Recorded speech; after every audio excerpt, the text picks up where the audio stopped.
guys! Welcome to Salle Lipa. My name is Rivera. And my name is JC Nones from College of International Hospitality and Tourism Management. And we will be your tour guides for today. As you all know, DLSL is one of the founded LaSalle schools here in the Philippines. As LaSallians, we strive to live by the ideals of our founders, with a spirit of faith, zeal for service, and communion in mission.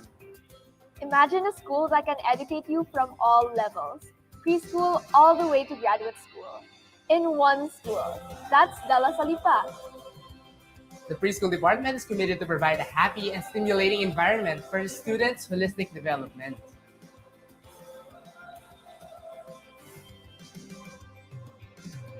The grade school department aims to provide students the opportunity to succeed in life through student-centered approaches. Junior high school provides opportunities to experiment, explore, and enhance the students' critical thinking. What are you guys doing?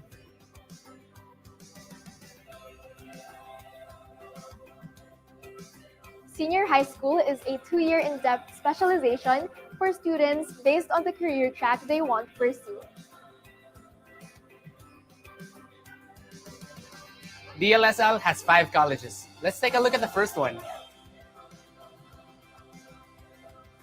College of International Hospitality and Tourism Management, one of the leading colleges in the development of globally competitive hospitality and tourism professionals imbued with the Lasallian values. Students are exposed in the international perspectives through cultural exchange program in the United States of America and study tours in Asian countries. College of Information Technology and Engineering provides students with interest in engineering and information technology an avenue to be technically skilled, competent, responsive, and responsible for global development.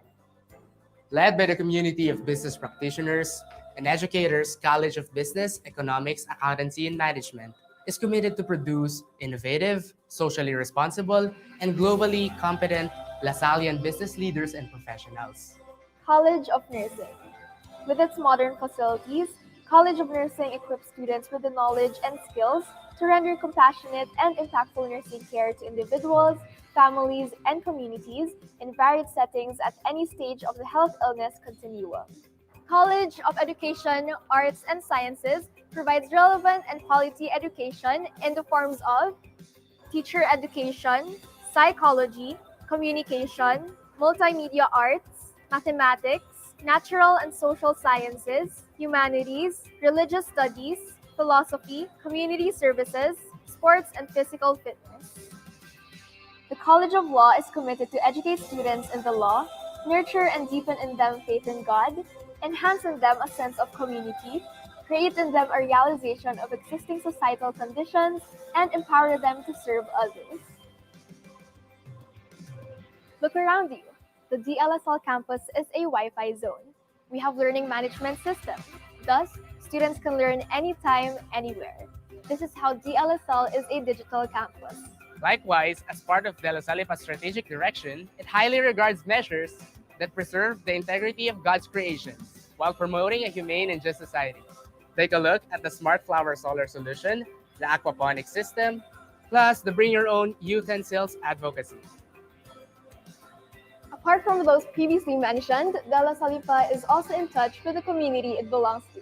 To address real-world problems, it spearheaded the community-based action projects addressing strategically themed learning objectives through networked environments, or capstones. With all those mentioned best features of Salle Lipa, more so, top of mind are the stakeholders' safety and security. We have an emergency response team, not to mention CCTVs and other high-tech security equipment. Here at the Student Center, you'll find student organizations, student government, meeting rooms, food hubs, student lounges, and workplaces. The Centrum is envisioned to be the center for culture and sports in the province of Batangas. Centrum is short for Samahan at Tipanan ng mga mag-aaral. Salle Lipa's Learning Resource Center is a go-to hub for students, Lasallian partners, and other stakeholders taking advantage of the vast references available there. With the state-of-the-art tools and equipment to aid learning, the LRC is a must-visit. Situated in the heart of Salle Lipa, The Capilla de San Juan Bautista de la Salle spans 38.30 meters long and 22.50 meters wide. Not one nail was used in constructing the structure. Instead, hard lumber tendons were handcrafted to fold the different pieces together. The 4-story Chez Raphael Hotel houses 4 kitchen laboratories and 8 hotel rooms, a place for hotel and restaurant management and tourism management students to hone their craft. Need a place for studying, researching, and collaborating with peers? The e-library and learning hub is the spot to be at. Utilize its wide assortment of devices from the iMac, iPads, and more, and make learning easier. For track and field events, baseball, and other outdoor activities, this 400-meter field is a must-see. To date, outdoor concerts, outdoor movie watching, human formation assemblies, as well as disaster response happenings have been taking place here. Here at the retreat complex, we marvel the natural look and feel of the chapel. 3 session halls, 1-story dormitory, mess hall, and open activity areas made of sawali and bamboo. Formation activities, masses, and other functions are held here. The Sports Center is a 2,226 square meter multi-purpose facility equipped with 2 FIBA-sized basketball courts, convertible to volleyball and badminton courts. It has an approximate spectator seating capacity of 420 persons, separate female and male locker rooms, teachers and equipment rooms, student lounge, and gathering area. And last but not the least, when you're in Salle Lipa, don't forget to pay Nexus Innovation Labs a visit. A startup incubator and a multifunctional hub, Nexus connects DLSL students, Lasallian partners, and other stakeholders from the community to create sustainable and inclusive social impact through innovation and entrepreneurship.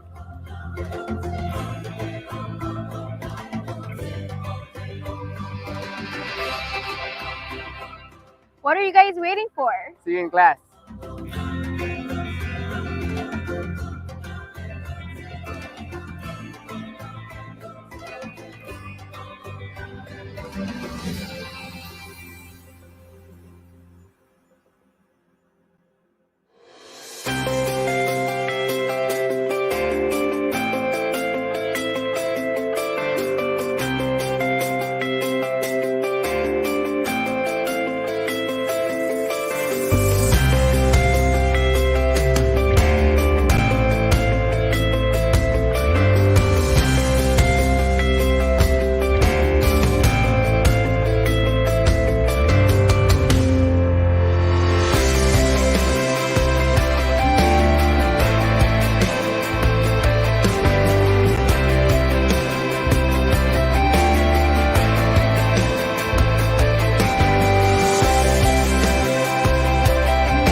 What would the next 100 years be like? How our educational institutions are addressing the future? What kind of education do we want to see in the 21st century as our communities evolve, our world evolves? When we talk of 21st century education, we're basically talking of revisiting this mission. What is the role of the school in the development of individuals and, in a larger sense, the development of the world? We want to see an inclusive growth, that as we progress, we're able to bring them together. This is not just about money. This is about really taking care of people and bringing people to a level where they don't need to worry about their economics so that they can concentrate on the work of God and the work that God has asked us to do. We're providing, hopefully, for good health services. Now we have an ambulance, dedicated EMT team, but these are just steps towards a holistic approach to creating a smart campus and creating a campus that is livable, that is safe and secure. We cannot grow at the expense of the planet. When we talk of inclusive societies, we have to necessarily talk of sustainable societies. Our digital infrastructure, it's not just to provide our kids with fast internet. It's really to provide the platform for us to build a smart campus. This is the future. How do we operate a city where we reduce waste, pollution, we improve services, and we improve the life of people? When we hinge our direction to the Sustainable Development Goals, we indicate that we are part of this greater world. Our mission is not apart from the rest of the world, than from the rest of humanity and from the rest of the planet. We invite people of like mind.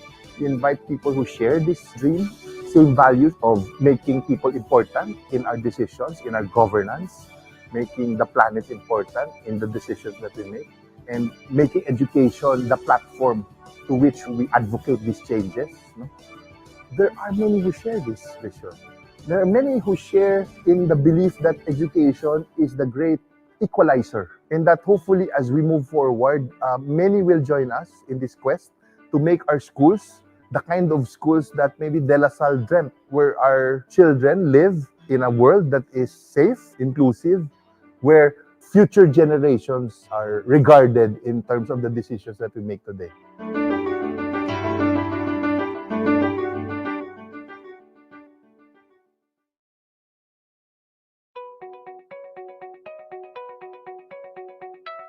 With the introduction of the LMS in 2016, it has enabled our teachers to provide learning experiences for our students that go beyond the four walls of the classroom. The use of the LMS has made it possible for the integrated school to continue providing quality, human and Christian education. The integration of the learning management system to the school curriculum transforms the student-teacher roles and relationships. Students take responsibility for their learning outcomes while teachers become guides and facilitators. They become more engaged with their learning with the use of the LMS, internal and external LTIs or learning tools. LMS intensifies collaboration, creativity, and creative thinking skills. Students, even the most introvert ones, become more engaged in performing online tasks and more confident in expressing and sharing their opinions and ideas in class. It facilitates learning easily and through the use of educational online games. The Learning Management System, or the LMS, is De La Salle Lipa's initiative towards becoming a digital campus. When using LMS, every time we answer any assessments, we always get this result or the score right away so that we know where we got wrong and where we can improve ourselves. It helps me communicate with other teachers and students even if we do not see each other. It serves as an opportunity for students like me to practice home-based learning, where you are not only learning in the four corners of your classroom, but also at home. It serves as an opportunity for an organized way of uploading these files, collaboration with different students, and asking for guidance from your teachers when you need it. It allows us to have information in just one tap. Here, we would just need to take out our cell phones, open the Canvas app, make a few taps and swipes, and voila!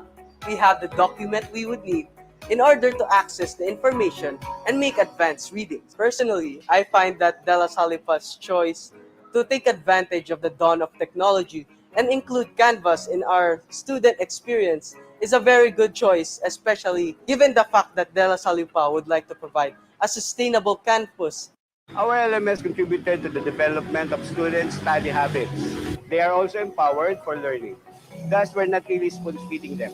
We're equipping them for the future.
Hello, good afternoon, everyone.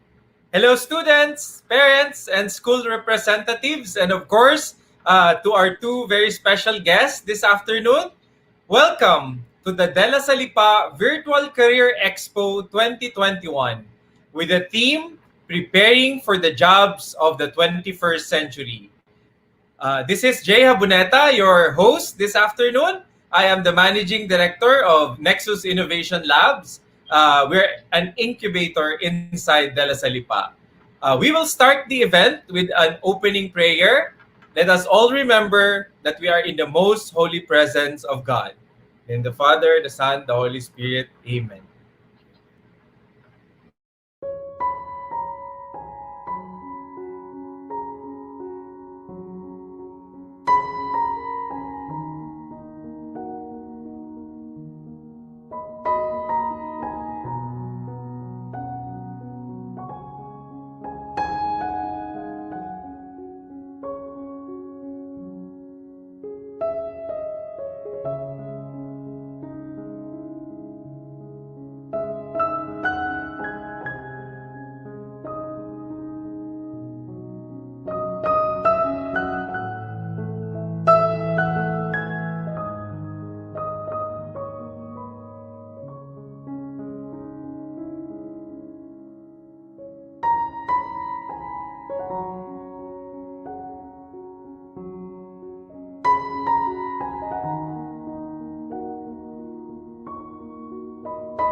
In the Father, the Son, the Holy Spirit. Amen. Again, good afternoon, everyone. First of all, I would like to remind everyone to observe proper decorum, especially in our comments section. If you have any questions, you can post them in the chat box and our speakers will get to them after their presentations. Now may I know, you can type it on the chat box. May we know what schools are already present with us today?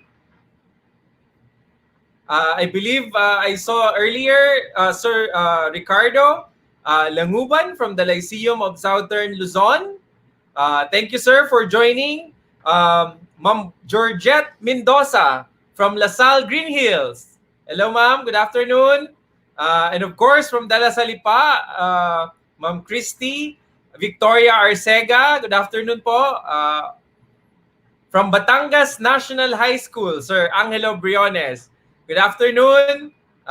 Who else? I think we have teachers and students as far as Bukidnon there, Lalawan National High School, Bukidnon. Sir, where Miss Claire? Where is this in Bukidnon? The Lalawan National High School. Miss Ann Nicole Macalino from Academia de San Juan Ignacio de Loyola.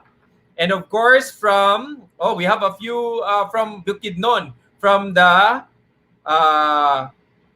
Miglamin National High School, St. Mary's Education Institute, Stonyhurst Southville International School, Malarayat Campus.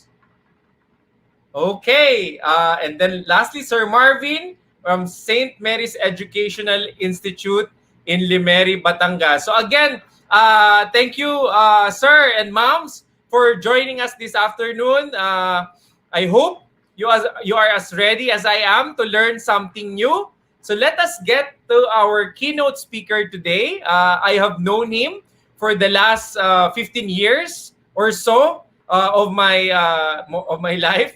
I consider him to be one of the best mentors on sales, leadership, and personal excellence today.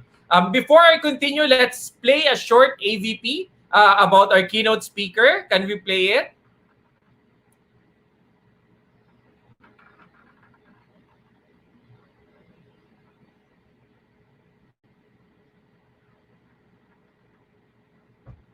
I think we might be having some technical difficulties there. So let me just read it. Our speaker, again, I've known him for a long time. Our speaker is one of the most respected business speakers in the Philippines, and he is a recipient of the Outstanding Filipino or TOEFL Award in 2014.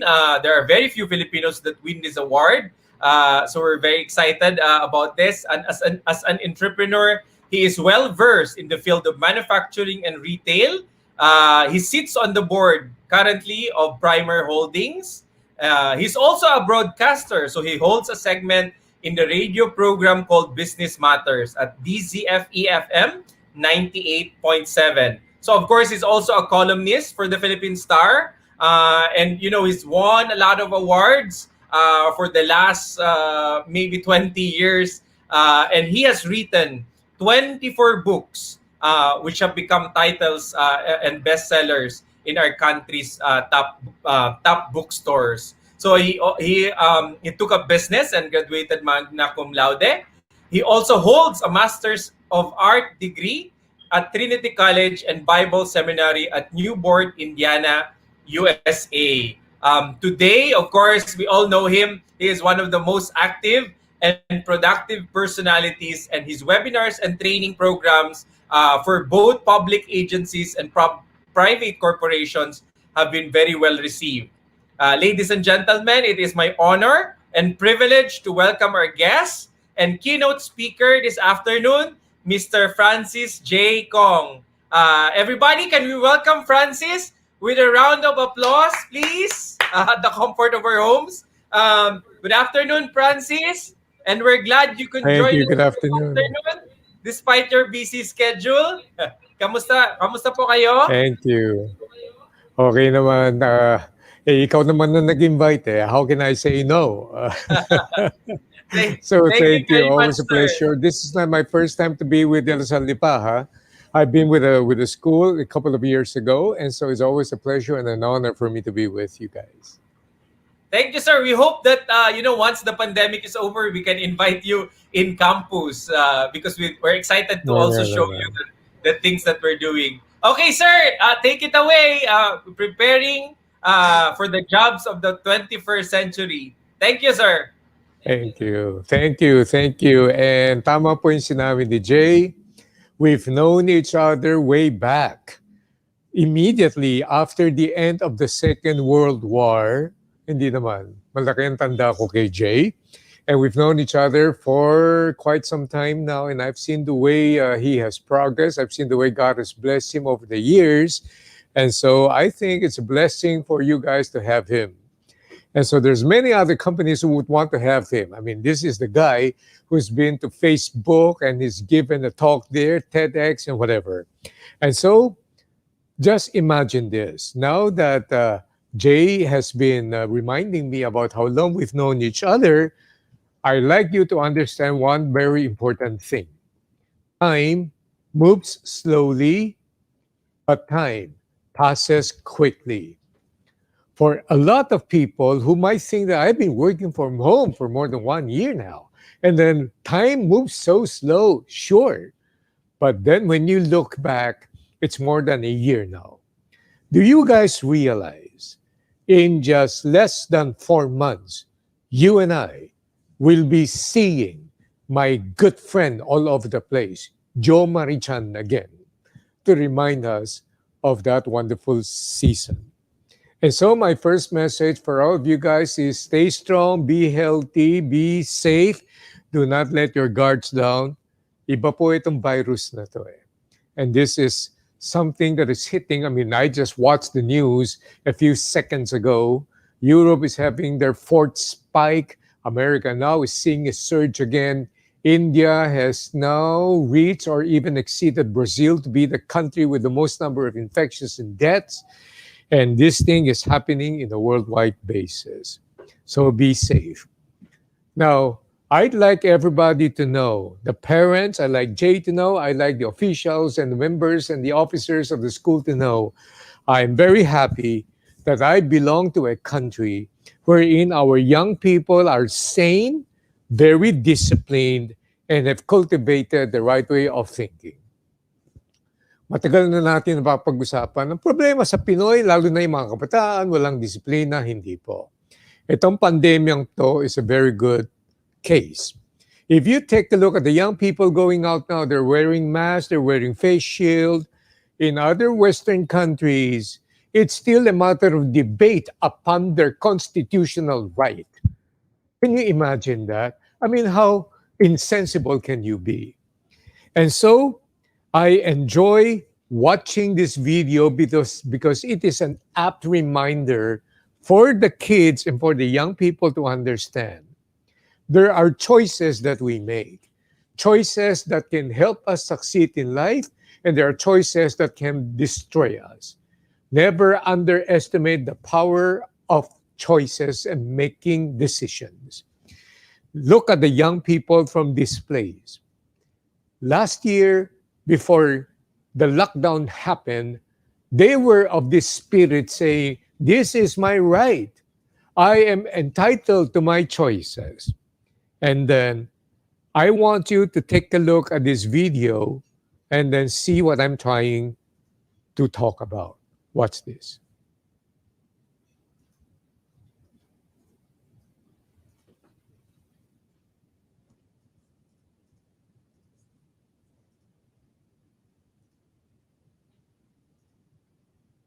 You know, I've been waiting.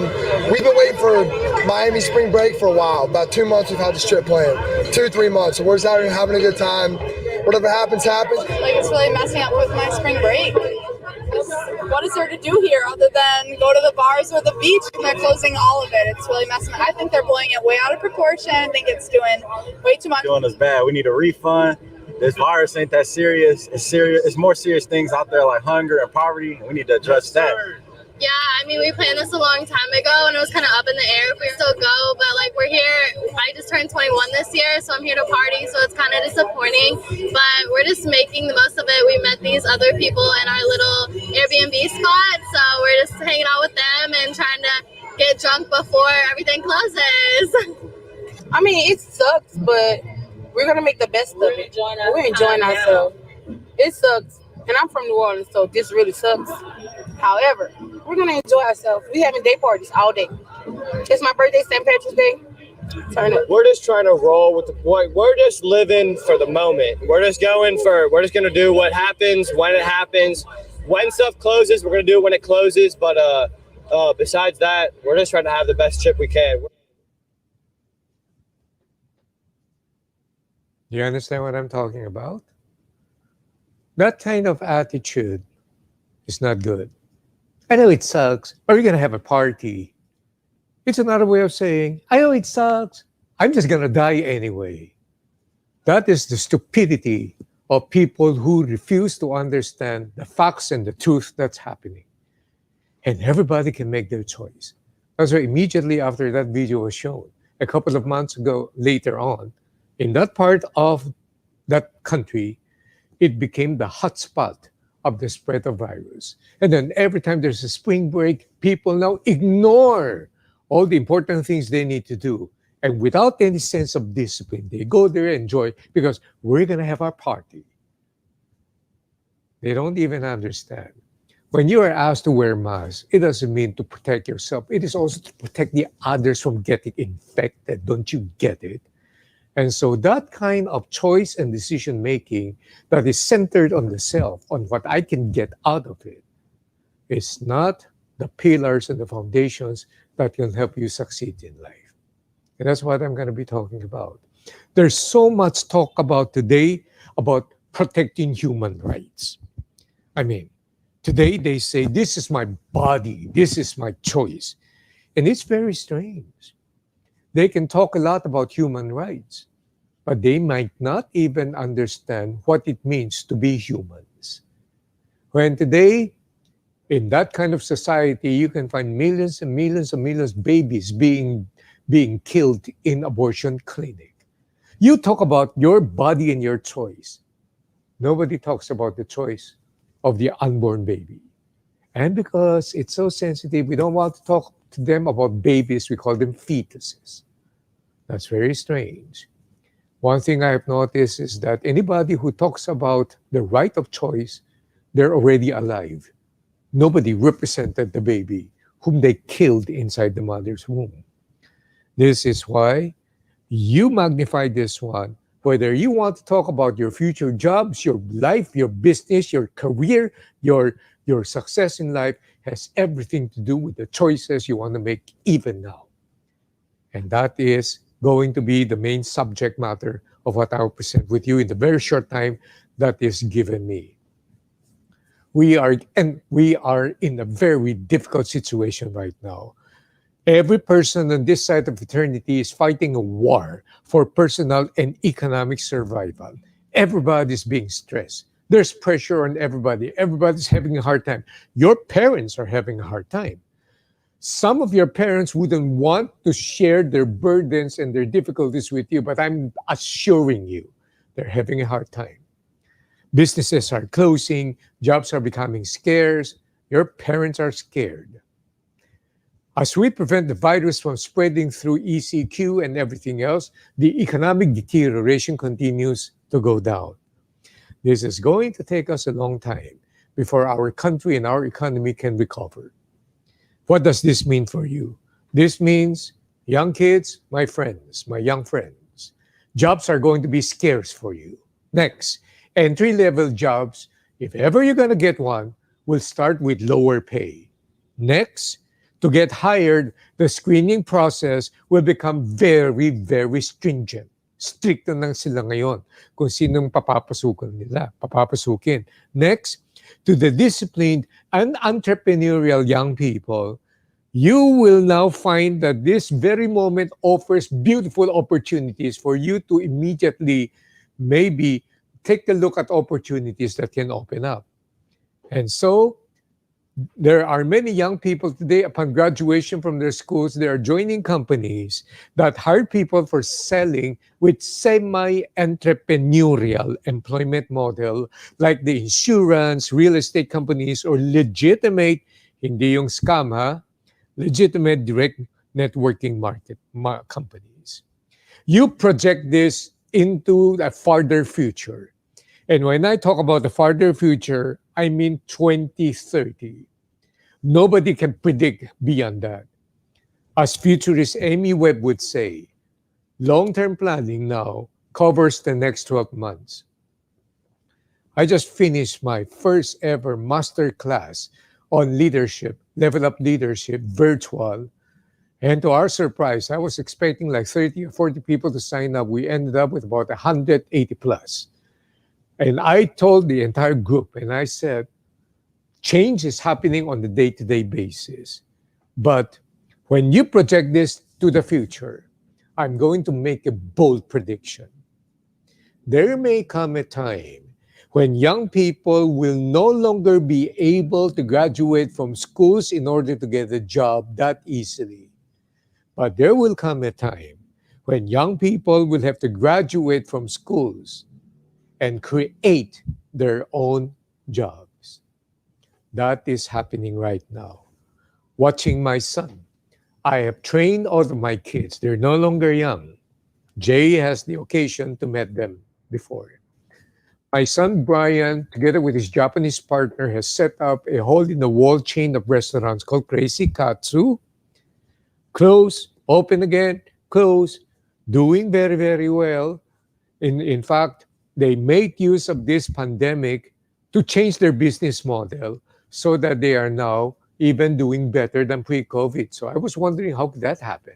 He said, Dad, today we are doing takeout and we are doing home deliveries. And then during the lockdown, that entrepreneurial mind would not let him rest. He began developing what is now one of the hottest, I mean hottest. Every single day, there's massive sales happening now in his Japanese-inspired artisan ice cream called Kurimo. And it's selling like crazy. My designer daughter, Hannah, who has created a name for herself in the field of wedding gowns and cocktail dresses, suffered a hit, immediately adopted, and then started doing designer masks and exported it overseas.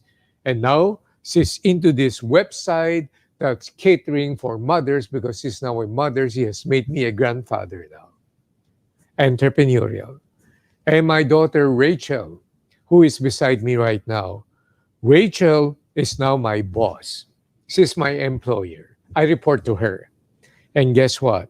She is now handling one of the most difficult products to handle. That is her dad. Ako yan. But then, what I see right now is that their ability to be entrepreneurial in their approach to life is an output or an outcome of being very disciplined when they were younger. There are 3 potential positive effects for your generation. You guys now studying from home, you are now called the pandemic generation. What are the 3 potential positive effects? Number 1, the expansion of your resourcefulness and innovation. Just like many crises before during my parents' time, have produced young people to become more frugal, hardworking. Because of the scarce resources now and the need to innovate, I think you boys, you young people now will be in the best situation, girls and boys will be in the best situation now to become innovative because you of all generation now understands and appreciate scarcity and the need to maximize resources so that you can innovate into useful products. Number 2, this will cause the expansion of service and community involvement.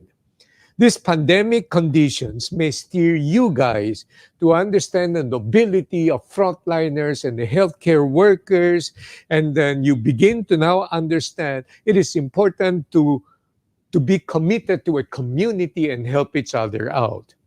And next, of course, number 3, the expansion of responsive service workers.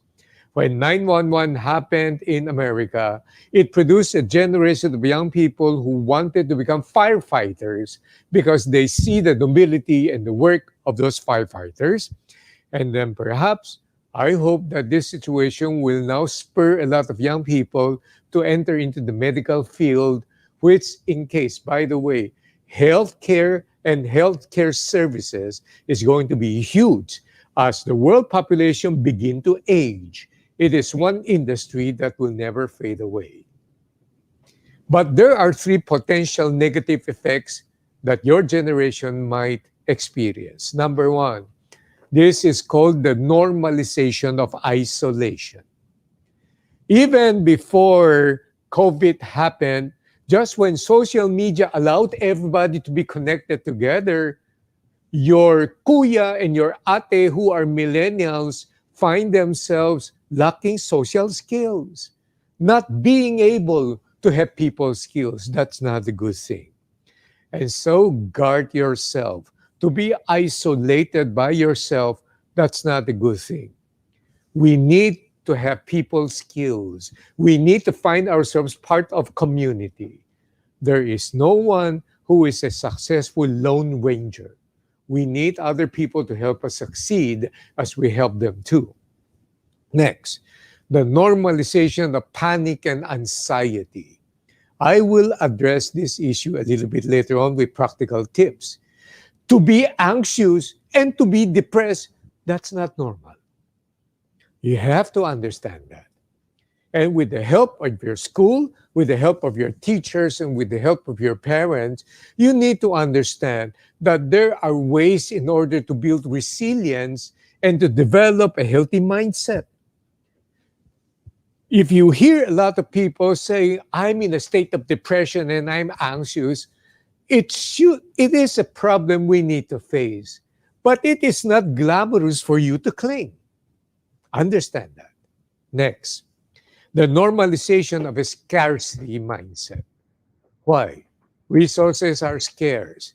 This is what I don't like to happen to you. Scarcity mindset now begins to operate this way. Dahil mahirap kumuha ng pera, dahil mahirap na ang resources, habang nandyan, kukunin ko na. Wala na akong pakialam sa iba. In other words, the scarcity mindset will give way to what I call the gulang mindset. Basta makagulang ako, makuha ko na yan, wala nang pakialam sa iba, ang buhay ay nasa mga matatalino lamang. That's wrong. That's never a good thing. Why? Every single person that I have met in my life, those who have been very successful in business, career, or profession, give you an example, Jay Haboneta, for example. These are people now with an abundance mindset. This is the way they think. Sure, we're having difficult times, but there are opportunities out there for everyone. We just need to know how to avail of it. So, what should you not do? Let me talk to you about the things that you should not do. You should not watch and listen or view, or most especially by those motivational speakers giving you tips that are smacking of toxic positivity but are not realistic. Be careful about the seminars and the webinars you listen to. Not every speaker is true and correct. This is not the time to be listening to speakers who will tell you, 19 years old pa lang ako, milyonaryo na ako. This is not the time for you to be listening to speakers saying, gusto mo ba maging milyonaryo? Open-minded ka ba? Be careful. There are many scammers out there, or at best, there are many speakers out there who just want to be recognized, but they are not actually practicing what they're saying, or in fact, what they're saying are not even practical at all. But what should you do? Well, this is the time when you need to be serious with what you're doing. This is the time when you have to stop saying, but I am trying to be successful, and you start saying, I am training to be successful. Why? It all depends on the choices you will be making. Your life and my life, we are a summary of the choices that we make from day to day. The things you say, the words you say, the thoughts you think, the decisions you make, they are part of the choices we make every day, and towards the end of the day, you will begin to say, kaya naman successful itong si Jay because of the choices he made every day. Kaya naman siya bumaksak. Tignan mo naman yung mga choices na ginagawa niya. That's my job. I'm going to talk to you about the important choices you need to make in order to prepare yourselves to be successful. Let me start by saying there are two words you need to remove from your vocabulary. Itong dalawang words na to, maraming buhay nang nasira. Stop saying, bahala na. Ang ibig sabihin ng bahala na is wanton disregard for careful planning and thinking, surrendering your entire life to fortune, hoping that luck will smile at you favorably. That's not gonna happen. Itong COVID-19 nga maraming napahiya ng mga feng shui experts at mga fortune tellers Kung totoo ay mga pinaggagawa nila, how come they were not even able to predict something as huge as COVID-19? Next, you gotta stop saying, pwede na yan. Pwede na yan means 75% passing grade. Pwede na yan means, as long as I'm average, I'm okay. No. If you're average, you're invisible. If you're average, you belong to the wide ocean of humanity. There are just passing grade, and you'll never get the cut. You need to be excellent. Every time I speak to young students from other schools, I'll ask them this question: what is the objective for you to study? Para pumasa. Really? Serious? Para pumasa? Just to pass? That means 75%? Well, if passing is your sole objective, then you have already failed. Why? Our Asian neighbors, they go to school not to pass. They go to school to excel. That's why you got to start removing those words from your vocabulary.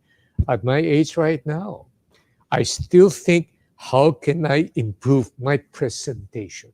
At my age right now, I will never take a look at luck. Luck is not a strategy. It is not sustainable. Look at the people who won Lotto. Give them 2 years later on, they ended up poorer compared to the day before they won the prize. And so, these are the things that I'm going to share with you in the very short time that I have left. And I hope that later on you're going to be asking me questions, and I'll try my best to be able to answer them. We need to develop the following disciplines, to develop the following areas for development. And let me give you the first one. You got to work on your intellectual discipline. Read good books. Don't read books about vampires, and don't read books about shades of gray. Those things are not going to help you. It's going to make you dumb and dumber. You got to read good books. Read books on biographies on great people. Read books that can uplift you, that can equip you and shape your mind in ways of thinking. Those of you who do not read books, that's okay, because some of you may love to listen to books. So audiobooks are okay, podcasts are okay, but you got to make sure you're not listening to these crazy, dumb-witted personalities in certain podcasts na wala nang ginawa kung hindi nakmumura lang and then cussing and cursing just to make themselves cute. But when you analyze the content, there's not much content. And then you follow them because they're cute, they're funny, they're going to make you dumb and dumber. Well, so you read trash, you become trash. You listen to trash, you become garbage. So I would like to suggest, there was a time when soap operas and useless musical comedies are always the number one thing that you see during lunchtime or whatever things. Question, when you turn back, has those programs made you a lot wiser?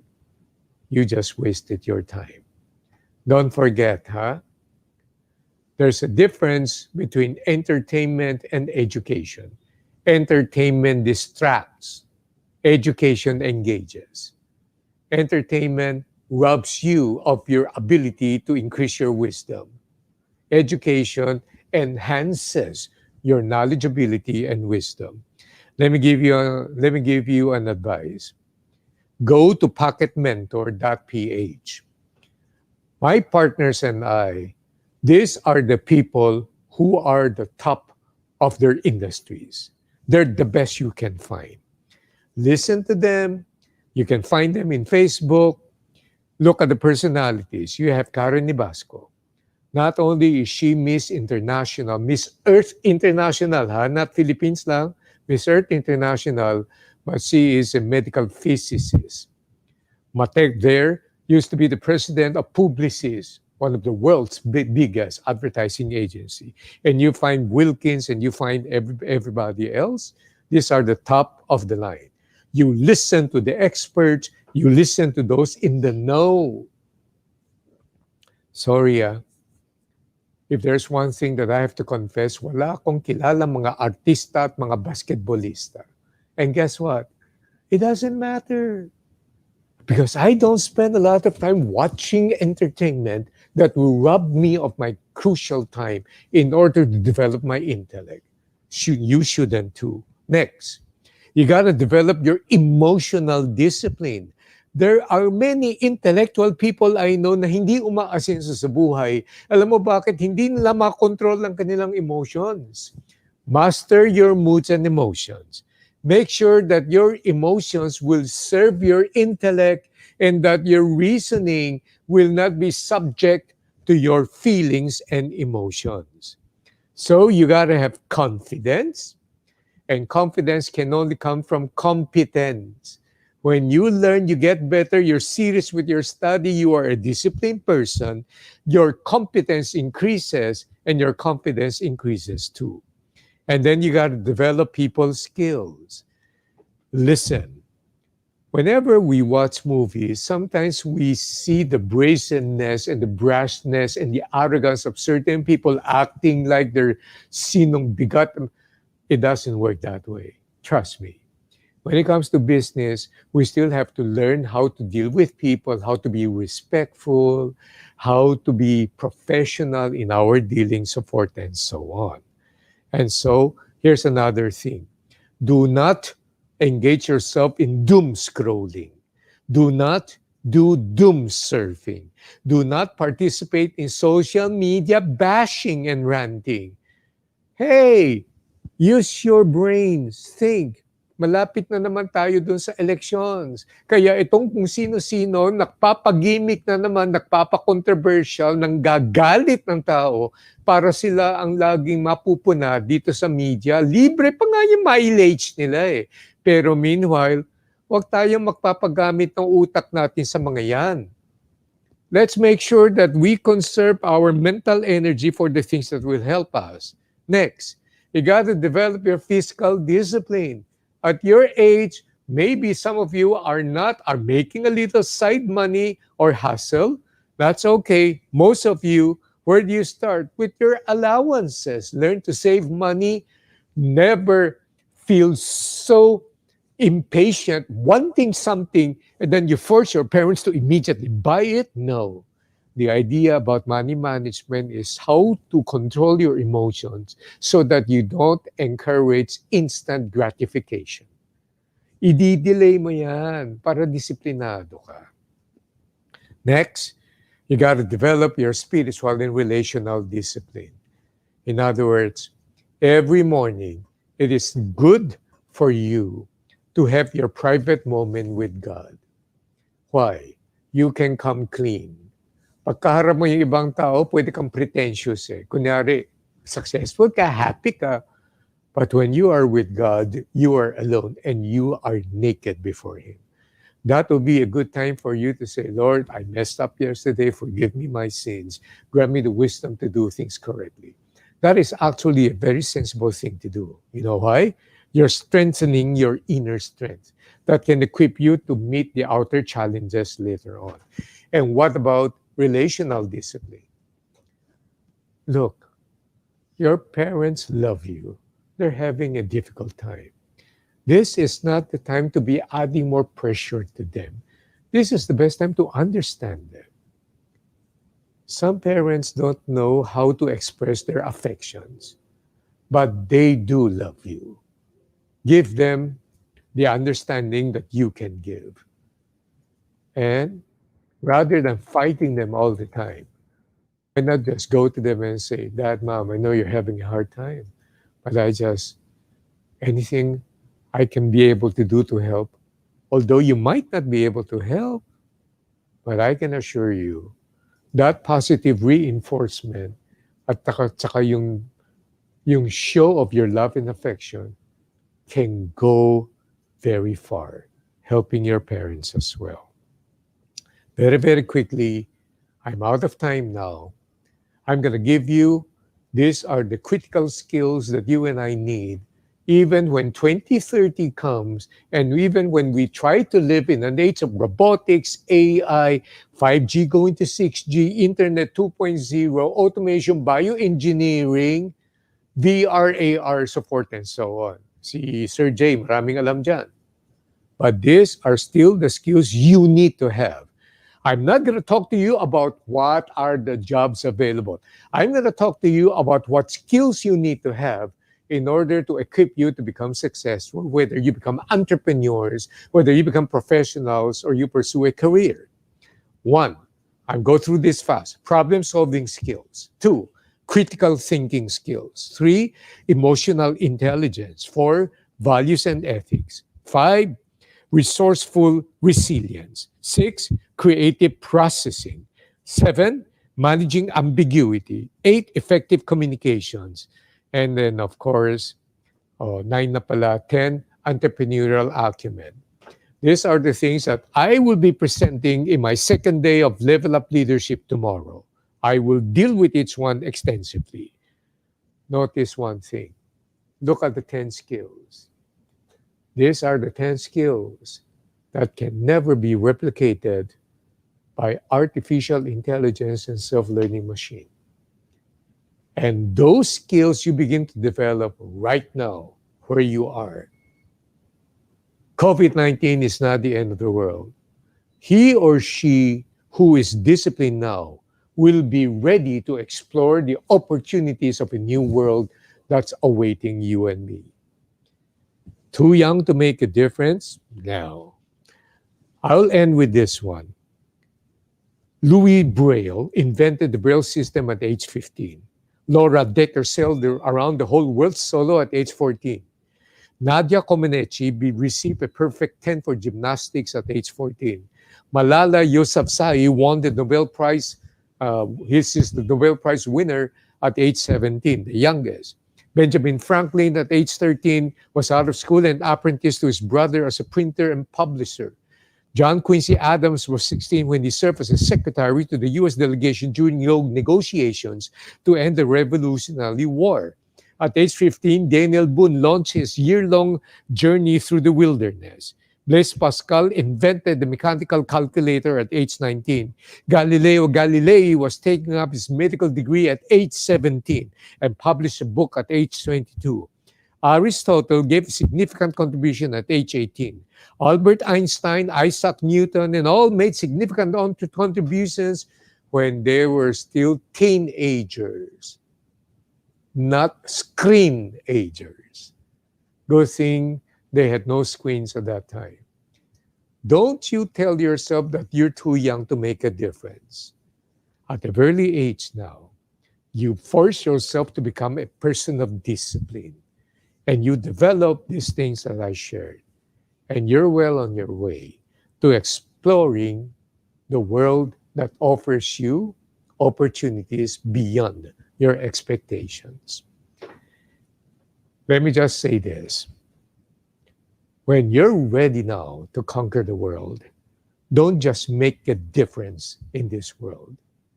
A disciplined person does something else. He doesn't make a difference in this world. That winner makes this world different. So go out there and create a good difference. Thank you for having me, and I hope you enjoyed this session.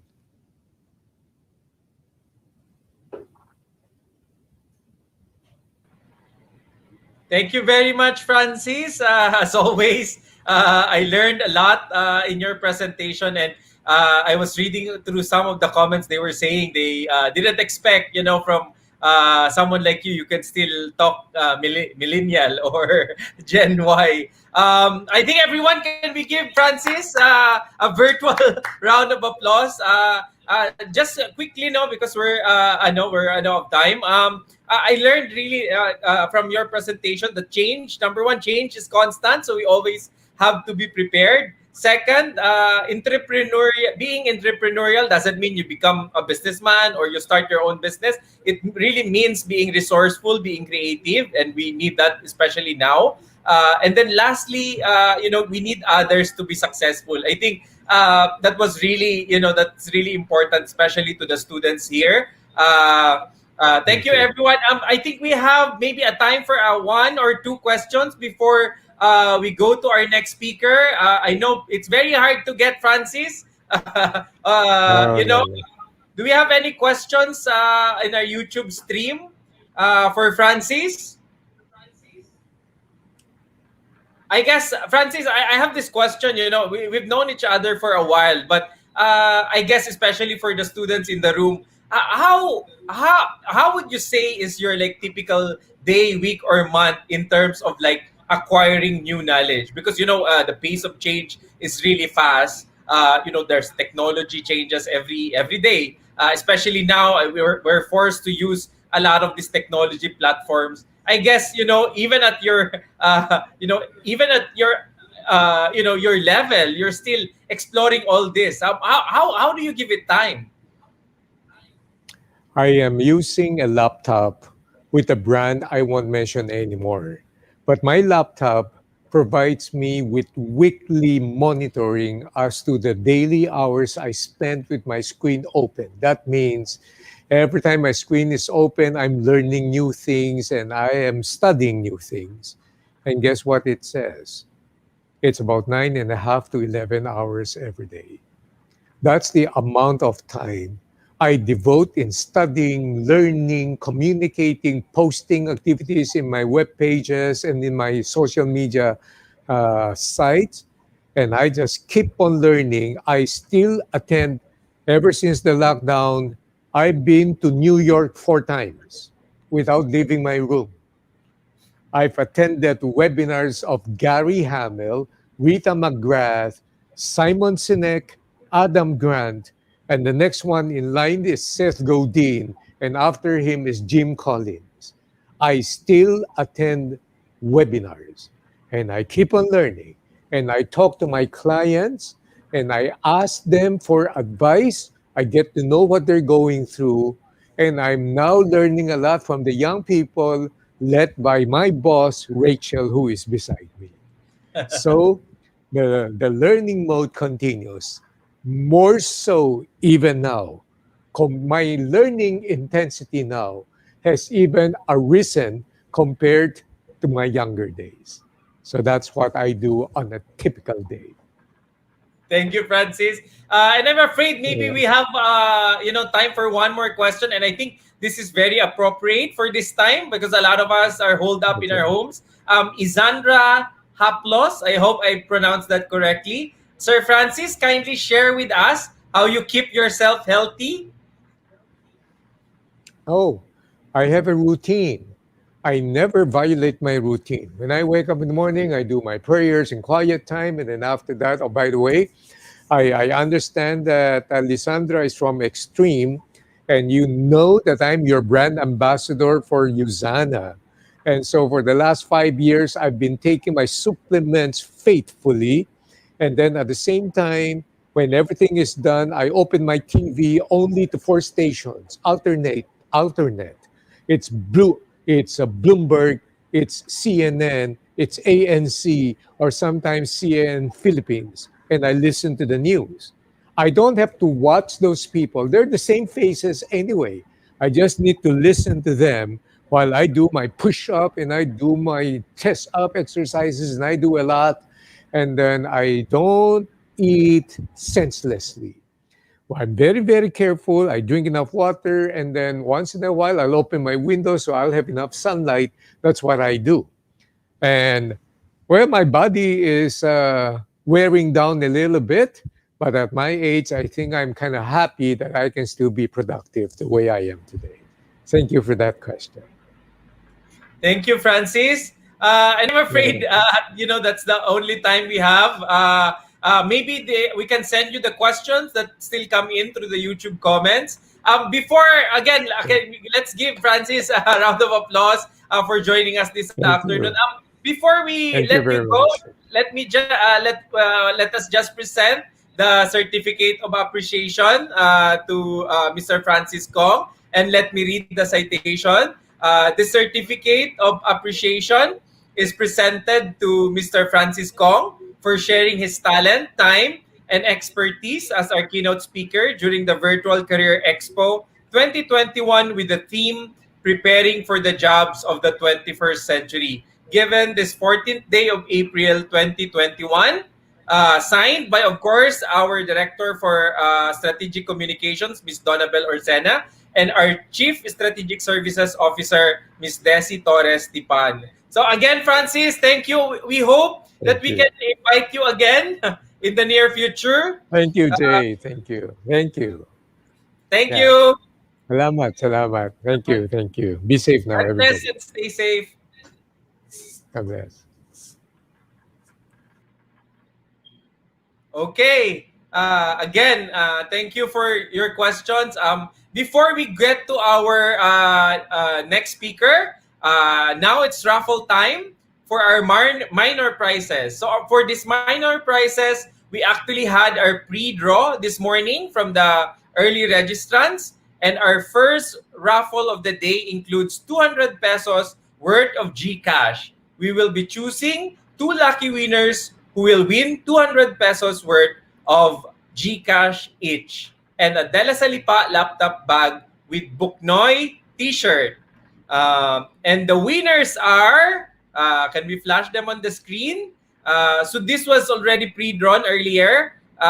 Miss Alexi R. Severino from St. Paul College, Balayan, and Tuesday Enid IS from the Academia de San Ignacio. You both win 200 pesos worth of GCash. And for the De La Salipa laptop bag with Buknoy t-shirts, congratulations to Miss Flora Datin Ginoo from Batangas National High School. Congratulations po, and we hope you're listening. So to all the winners, kindly take a selfie while you're watching our live broadcast now and send it to our Facebook page at De La Salipa, Lipa City, or email us at stratcom@dlsl.edu.ph. That's stratcomm@dlsl.edu.ph with your name, school, and contact number. Our event coordinator will contact you on how to claim your prizes. So thank you for joining us and registering early. So I hope you learned a lot from our last speaker, Mr. Francis J. Kong. I'm excited to introduce our next speaker who I hope to learn a lot as well. So if Francis talked about a lot of the fundamental skills and values that we need to survive or we need to thrive in the 21st century, I believe Paul will be talking about, what are these additional skills and what are these jobs that we need to prepare ourselves for the future. So again, it's very important to take note of these changes because that's the only way we can thrive in the coming years. So let me read through the introduction for our next speaker. Our next speaker is the co-founder and CEO of Kalibrr, a career-building platform for over 4.4 million young professionals and more than 18,000 of the most innovative companies in Southeast Asia. So Kalibrr is actually backed by the leading global and regional investors such as Y Combinator. That's really big, a big startup incubator from Silicon Valley. Globe's Kickstart Venture, Wavemaker Partners, and Patamar Capital. And prior to Kalibrr, he was the co-founder and president at Open Access BPO, an innovative outsourcing company that brought several technology companies to the Philippines. Before starting these companies in the Philippines, he was actually at Google and an e-commerce startup, Mercantila, in San Francisco. He was born in Dasmariñas, Cavite, before migrating in the USA. And I believe he's now back with Kalibrr. He's back, in the Philippines and based here. So let us now welcome, hopefully with a big round of applause, please, Mr. Paul Rivera. Paul, good afternoon. Hi, good afternoon. Thank you for joining us and giving us time. Yeah, Welcome. no, pleasure is mine. Can you guys hear me okay? Yes, we're hearing you okay. And the background is nice as well. Thank you. Just at home. Take it away. Yeah. So do we have the slides? Yes. Yeah. Can we flash Paul's slide? How are you, sir? You're based in Manila, right? Yeah, I'm in Makati. Okay. Just lockdown season 2 is what they call it. I think it has probably, because you're a technology platform, you're probably benefiting in a way. I mean, it's sort of bad to say it, but I guess we've had innovation master classes featuring technology startups, and their best year was 2020 because we had Taxumo, which was a tax startup, and then we had we had a few others on technology, and they said it's in a way it's bad to say it, but their best years was 2020 because everybody shifted online. Yeah, it's true. 2020 was the year the Philippines was forced to digitize. So I think if you're a B2B, B2C business, it was a great year for you. it's kind of the year that everyone has been waiting for if you've been in technology for a while like I have been. So, yeah. Thank you, Paul. I think your presentation is ready. Take it away. Okay, so I'll just tell you to go to the next slide. Okay, so good afternoon, everyone. My name is Paul Rivera. Title of the talk today is Go Where You're Not Supposed to Be. And I guess you'll see it at the end. So next slide, why I call it that.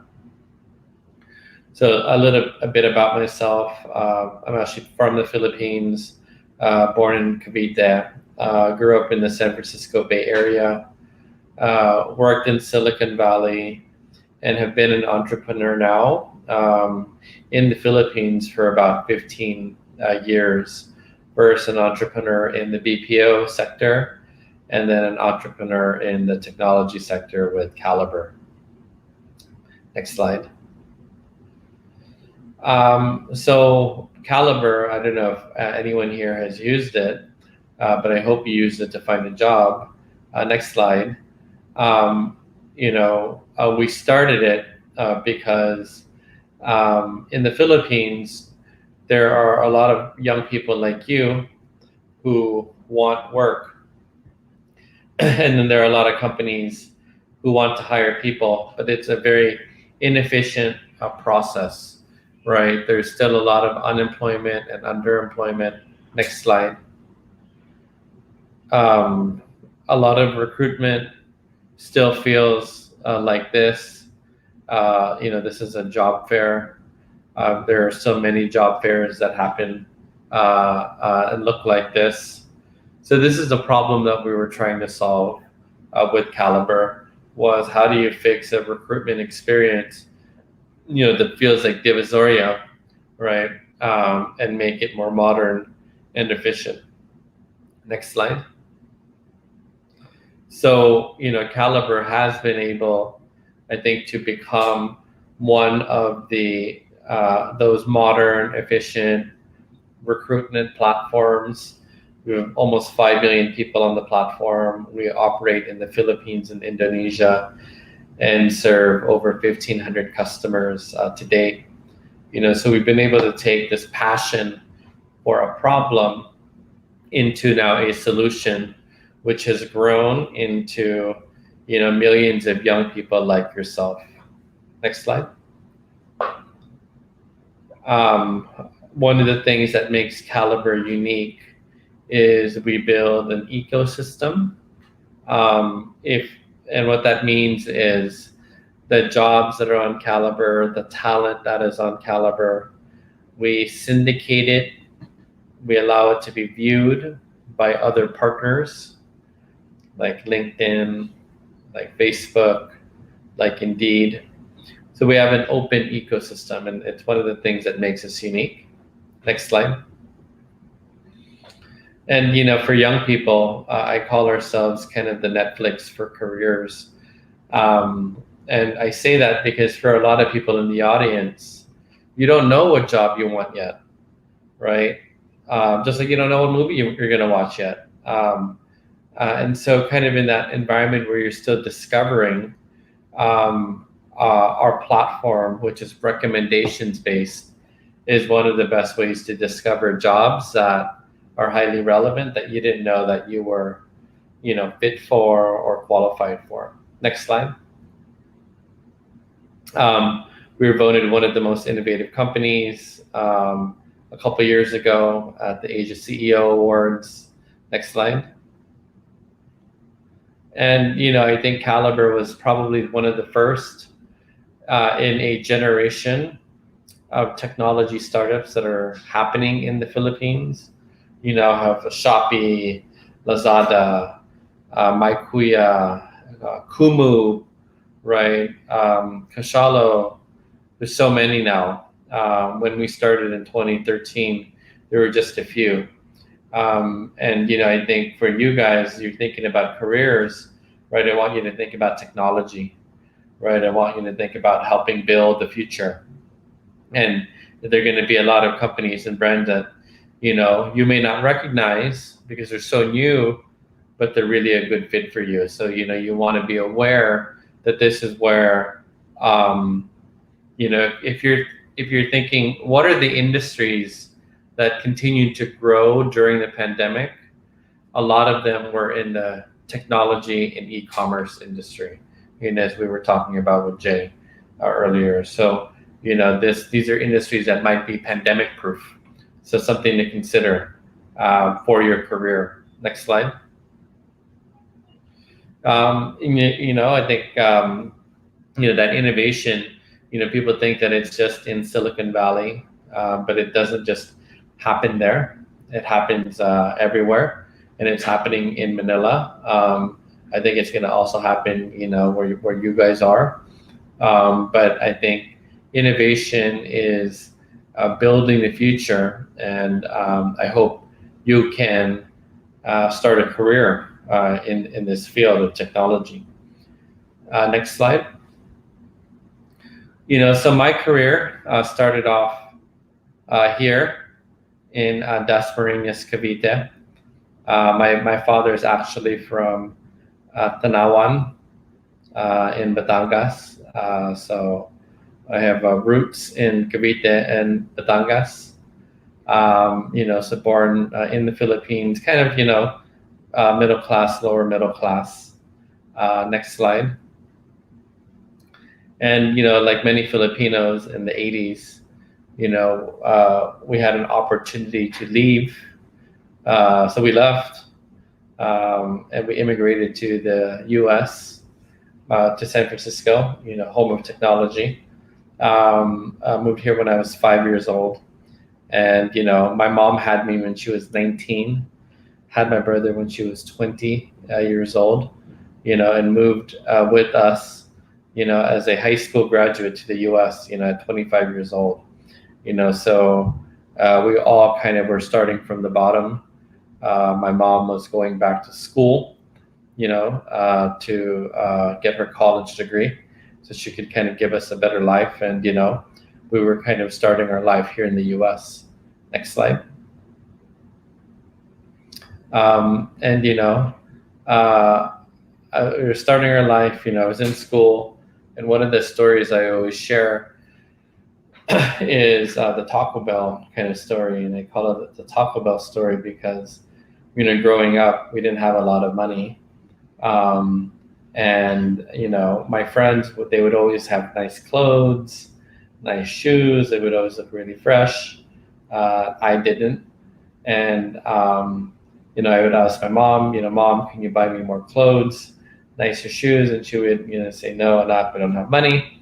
If you want it, you have to work for it. So very early in life, she instilled in me, next slide, that you have to work hard. And I think I discovered, quote unquote, discovered the formula for being lucky. I didn't discover it. Other people have said this, but I think it's true. And the formula, people will look at me now and say, oh, Paul, you're so lucky. You have, this company, you started this, you got into that. You're so lucky.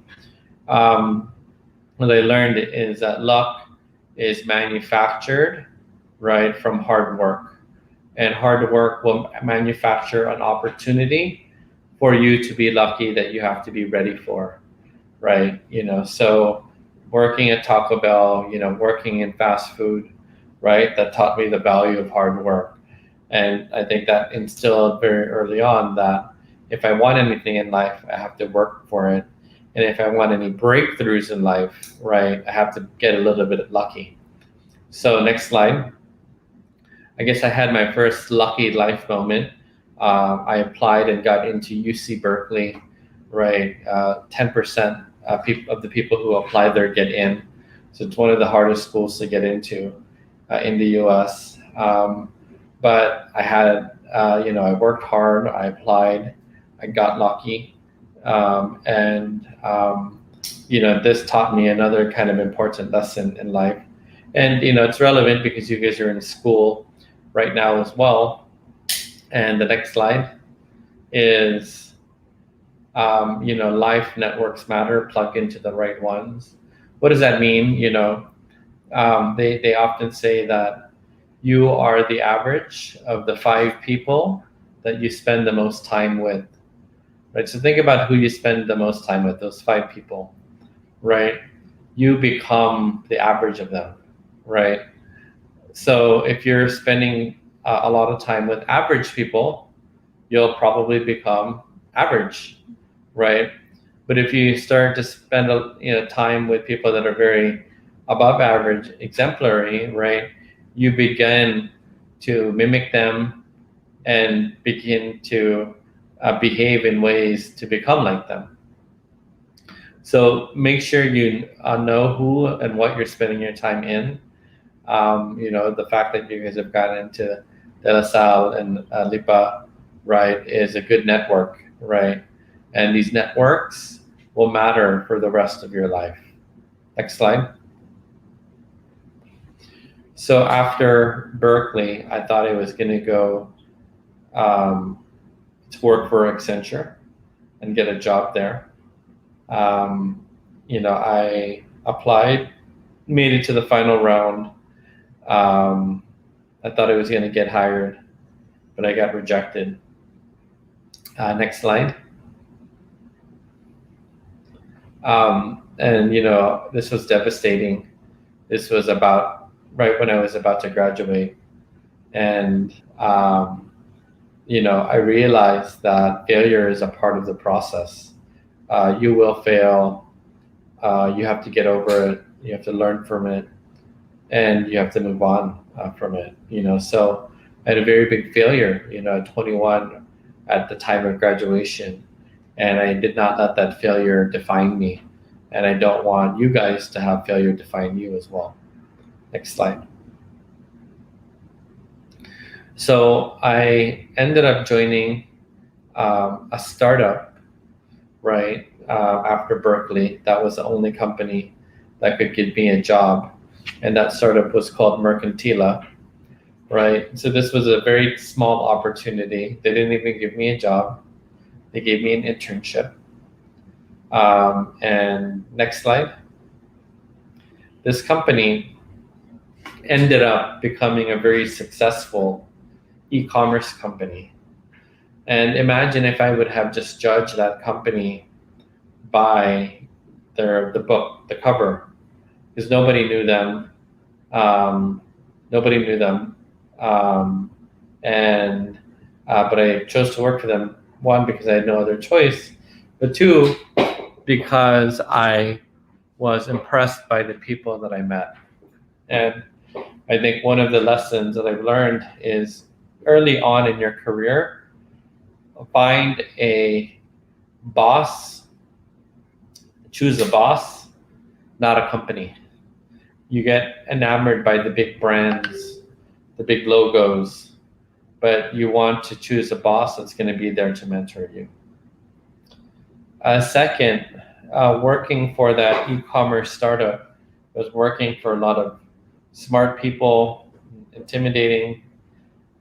They sent me to Bangalore, India, and they forced me to get out of my comfort zone. It's when you are out of your comfort zone that you will do the maximum amount of learning, right? So you want to get uncomfortable to maximize your learning. Next slide. After Mercantila, I decided I wanted to work at Google. So I kept applying. I got rejected twice. And I finally got hired the 3rd time. Again, you can't quit, right? It took a long time, but I finally made it there. Next slide. But I quit after 6 months. I was 24 years old. And, you could argue that it was not right. It was risky. It was. But, I heard the advice earlier, right? You don't have to be an entrepreneur to be entrepreneurial. But at some point in your career, particularly in your maybe mid to late 20s, you want to take a calculated risk and bet on yourself. If you just choose kind of the linear path, you will just grow linearly. But if you are going down this linear path and you identify and take the right calculated bet, you can leapfrog, right? That's how people leapfrog in their careers, is they find those moments where, yeah, there's risk of failure, right? Risk of rejection, but they put everything together and they succeed and they level up their career. So don't overestimate the possibility of failure. At some point in your career, find that time to take that calculated risk. Next slide. So, I took that calculated risk. I left Google after 6 months, and then I started a BPO call center in the Philippines. This is my team that I had, 2007, 2008. We didn't really know what we were doing, but we were doing it in the Philippines. We had some clients, and we had some employees. So very grateful that these employees took a bet on us when we were like a no-name company. So I started my first company here. I was 24 years old. Next slide. And kind of in building that first company, right, in my 20s, from 2007 to like 2012, I learned a few more lessons that I think are worth sharing. Number one, most people, including myself, had very irrational timelines when it came to like success. Like, I have to be successful by the time I'm 25. I have to be successful by the time I'm 27. Like, we're going to do it in 3 years, right? Most people have very irrational expectations for how long it's actually going to take to be successful. I thought with my call center, we would be successful like in 3 years. It took, 8 years, right? With Kalibrr, I was like, I've been an entrepreneur already. I know how to do it, right? It took 5 years. These decisions that you make, these commitments that you make, when you think about your career right now, you're juniors, seniors, you're about to enter the workforce, think of it from a decade-long perspective, right? What do you want to be, and where do you want to be at 10 years from now?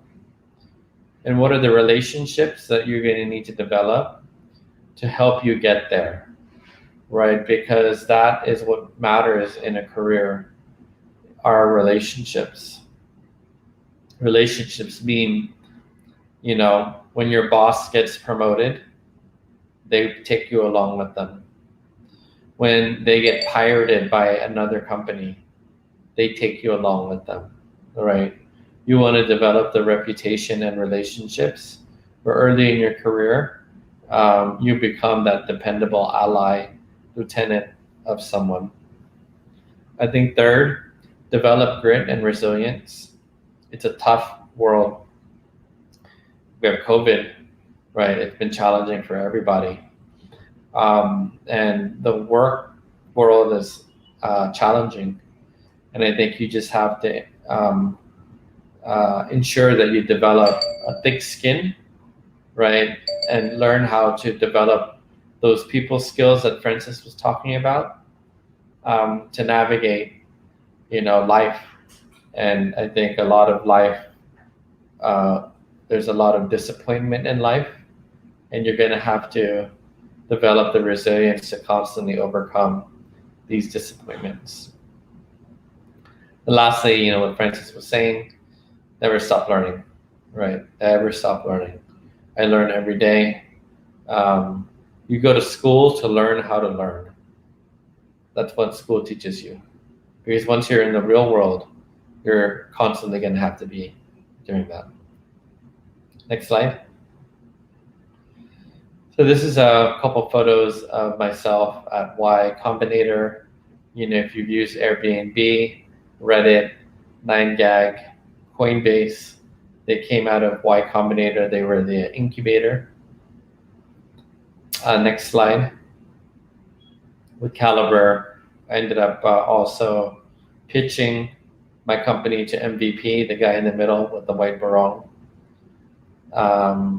Next slide. And then, the guy sitting down is, Jaime Augusto Zabel Ayala, head of Globe and head of Ayala, owner of Globe, among many things. He's one of my investors. And I show these photos to you guys, and it's maybe more special because you guys are in Batangas, and I'm also from Batangas, where my family is my journey shouldn't feel like it's special, right? Next slide. I'm just a kid that was born in Cavite, not too far from where you guys were. Worked really hard in life, got a couple opportunities, to be lucky, and I'm now here doing this talk. So if I can get here, you can get here. So I want you guys to think about, when you leave today, where in your life are you going to be? Where are you going to go that you're not supposed to be, right? Because if you, maybe look at my life, you say, but Paul's not supposed to be there. That's for other people. But I'm here, right? And if I'm here, and then you can be here as well. So thank you, everyone, for the invite. Have a great rest of the Career Expo, and have a good afternoon.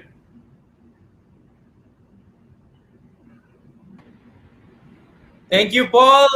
Everyone, can we give Paul a virtual round of applause for his sharing? Paul, I actually had a similar journey as well. So I'm from Mindanao, no, and I always thought I'll make it big in the corporate world, but somehow God has other plans. I ended up in social development and the education sector, and I love it here. Being in the education sector. So again, I guess from your sharing, I wanted to highlight that it's the same as what Francis said, that failure is really part of success. That they're sort of like a yin and yang. The key is to get back up after you after you fall. So I hope that's really that's emphasized to everybody. So now I believe we have a bit of time for some Q&A. So please send in your type in your questions in our chat box on YouTube, and we'll go through it. I guess my first question, I want to ask you the first question, Paul. I've always I think now I've seen a few Filipinos who were either born or migrated to the US who are coming back. But I think you are one of the first few who was able to really decide. I think now, because it's more common for the technology, it's easier for remote or work from home setups. That wasn't really common before. But I think for your case, what made you decide to sort of come back and be here in the Philippines? Yeah, that's a great question. So after college, I was working for that e-commerce startup, Mercantila. That company was based in San Francisco, but they also sent me to Bangalore, India, to set up an offshore operation for them. So I was 21 years old, fresh out of school, and I'm in India, like hiring Indians for this e-commerce company. And it was there that I saw, wow, look at like what is happening in India with the outsourcing industry. This is 2004, 2005, right? It was exploding. And, I had that experience in India. And when I was at Google, someone who I worked with in the past, pitched me the idea to start a call center in the Philippines. And I've always wanted to be an entrepreneur, always had a really, bunch of bad ideas, but that seemed like a good idea because of what I saw in India and what I was reading about happening in the Philippines. This, tsunami of outsourcing and call centers that came here. And I guess the lesson there is find these waves and tsunamis in life, build your surfboard and ride it, right? So, I built my call center surfboard, rode that for a few years to the next wave, which was technology. Thank you, Paul. And the Philippines is better off with this investments. Someone texted me and they wanted to ask. So, what? How do you know that you found the right sort of boss or or supervisor or mentor? How do you sort of know that you found the right boss? Yeah, that's a good question. Well, I think you know when you don't, when they're an asshole, right? They're people that are just like, they can be helpful, but they also just enjoy being mean to you, right? And while that approach may work, I think that's just avoidable in this day and age. So I think you may first just want to avoid people that are just mean, mean spirited. And I think you can tell someone is a good boss if they demonstrate that they care. And I think that the way that they demonstrate that they care is, in work, like, you're going to make mistakes. Do they criticize or do they coach, right? Do they know that you're young and you need to grow and develop? And do they give you feedback, right? So I think, you want a boss that is constantly giving you feedback. As someone young, it's hard to receive feedback. It's going to break your ego. You want to break your ego as soon as possible because it's going to shatter over and over again. So it might as well just shatter when you're young, right? So yeah, I would say that would be my answer. Thank you, Paul. From Isandra Haplos, Paul, during this pandemic, what will be your advice for the youth on how to start being an entrepreneur, or maybe where to start? Yeah, I think it's never been easier to be an entrepreneur in this day and age. A lot of young people, particularly at this age, they're social media entrepreneurs, right? They're influencers on TikTok, on Instagram, right? So that's one example of a business that doesn't really cost you any money to start, right? But you could turn into a business, from your home, right? If you think about Lipa, right? If I wanted to reach De La Salle Lipa, who is the number one college student there?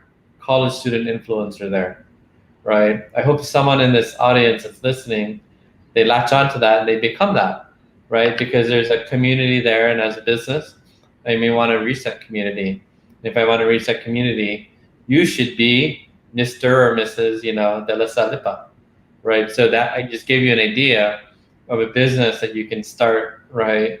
With no capital, just requires, I think, a little bit of creativity. And I like what Francis said earlier about reading. I read a lot, and I think I read everything. And I think when you read a lot of different things, you begin to see these invisible connections, and these invisible connections give you the idea, the insight, like the aha moment, right? So, I think for to answer that question, right, the other advice is like to read, right? There's so much like stuff on YouTube, so many articles. Just go down that rabbit hole of, just being curious. And I think you're going to start kind of, figuring out what type of entrepreneur you want to be. Thank you, Paul. And we're down to our last question.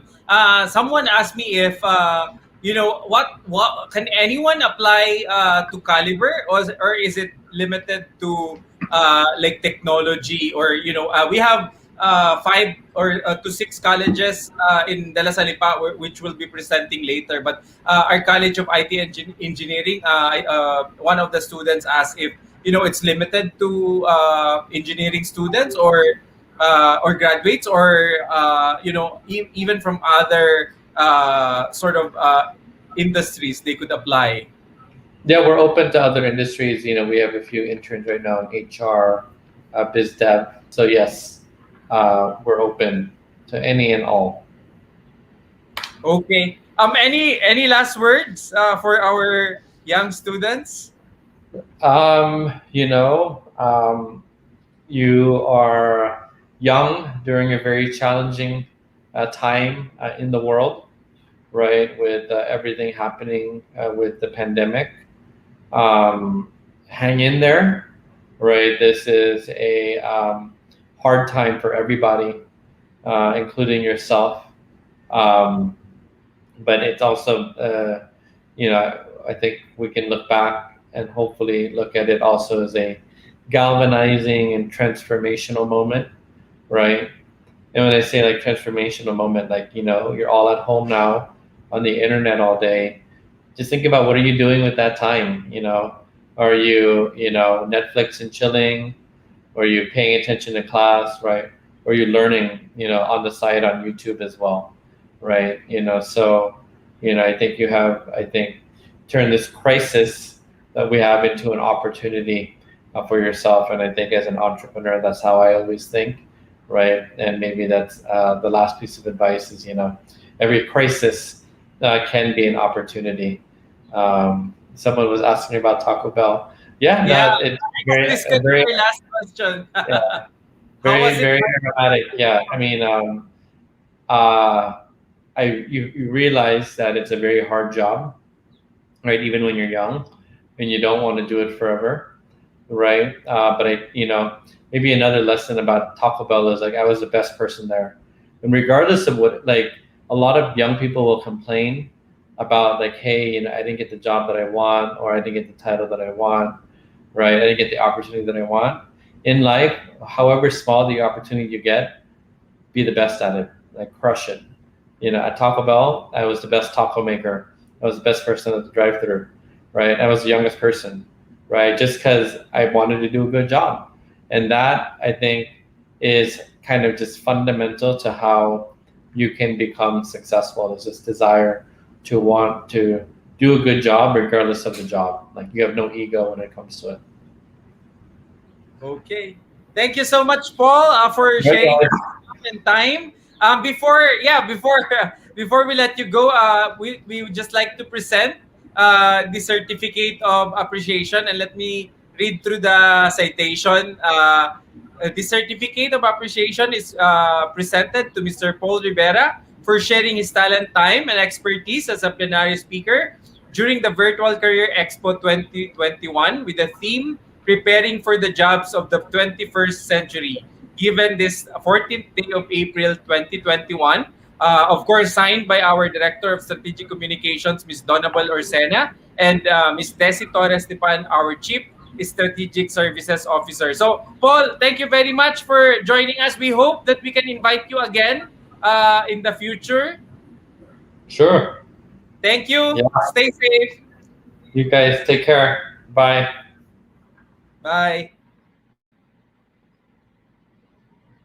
Okay, thank you everyone for listening in. Now we're going for another for our second raffle. Another Della Salipa laptop bag with Buknoy T-shirt and GCash funds will be given away. Again, for these minor prizes, we had our pre-draw this morning. Can we flash the winners on the screen? Thank you again for joining us. No, I really learned a lot from Francis and Paul, and I hope you also. So for our GCash winners, Ubaldo Petron Jr. from Bukidnon National High School, and Erica Angela Fermin from Dela Salipa. And of course, for our Dela Salipa laptop bag with Buknoy T-shirt, Miss Ingrid Vergara from Mabini Academy. Again, congratulations to our winners. I hope you're tuning in. So to claim your prizes, kindly take a selfie while watching our live broadcast and send it to the Facebook page at Dela Salipa, Lipa City, or email us at stratcom@dlsl.edu.ph. That's stratcom@dlsl.edu.ph. So our event coordinator will contact you on how to claim or receive your prizes. And of course, we value your feedback. We will be flashing later the QR code for the evaluation of our event.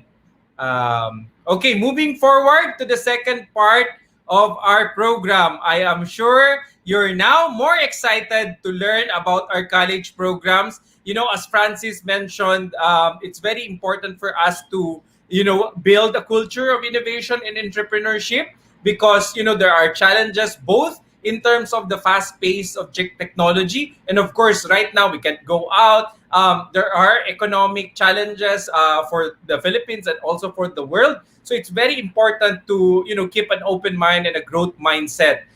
So here at De La Salipa, we have five main colleges, and these are the College of CDIM, the College of Business, Economics, Accountancy and Management, SEAS, the College of Education, Arts and Sciences, SITEM, the College of International Hospitality and Tourism Management, SITE, which I mentioned earlier, our College of IT, Information Technology and Engineering, CON, our College of Nursing, and of course, COL, the College of Law. And we have a graduate program, which is an MBA, a Master's in Business Administration. So, of course, we now come to the part of our program where we're going to introduce our different academic programs here at De La Salipa. And without further ado, let me now welcome the representative from the first college, the College of International Hospitality and Tourism Management. She is a full-time faculty member and former Hotel and Management Program Chair. Let us welcome Ms. Evangeline Nesho to talk about the College of International Hospitality and Tourism Management. Good afternoon, Ms. Vanji. Afternoon, Sir Jay, ladies and gentlemen. Okay, so konnichiwa, sawadika, shalom, salve, ni hao, namaste, mabuhay. I am Evangeline M. Nesho from the College of International Hospitality and Tourism Management, and I'm pleased to present to you our college, otherwise known as SITEM. SITEM offers three distinct programs: Bachelor of Science in Hospitality Management, Bachelor of Science in Tourism Management, and Certificate in Culinary Arts. So let me first begin with a Bachelor of Science in Hospitality Management. In 2017, the Commission on Higher Education has mandated a change in nomenclature from BS Hotel and Restaurant Management to BS Hospitality Management. Why? Simply because the industry does not only cover the dynamic hotel and restaurant sectors, but also the various forms of lodging and accommodations, the different types of food service establishments, theme parks, resorts, wellness spa, leisure and recreation center, integrated resorts and casinos, and even the MICE industry. When I say MICE, it stands for meetings, incentives, conventions, and expositions. So you see, ladies and gentlemen, the industry is huge and will offer you lucrative jobs after graduation. And if you want to be part of either public or private tourism sector, such as the Department of Foreign Affairs, or work in tourism offices in varying levels, national, regional, provincial, or international, then you have to take the Bachelor of Science in Tourism Management. And how about turning passion into career? If you love cooking, baking, and pastries, and excited about international cuisine, then the certificate in culinary arts is best for you. And one thing for sure, in all our programs, the college will prepare you to be globally competitive, provide you the necessary knowledge, skills, competencies, and even the attitude, which will make you ready to adapt to a multiculturally diverse workplace. And not just that, it will give you the opportunity to travel and see the world. And by doing so, you will expand your global perspective, enhance your creativity, boost your confidence, promote good health and positive mindset, and definitely increase your emotional quotient. Why? Because if you become a part of the hospitality and tourism industry, your ultimate goal is to provide comfort, relaxation, and exceptional service to your guests. And chances are you will also learn and speak other languages. So, to further introduce you to our college, please watch this video.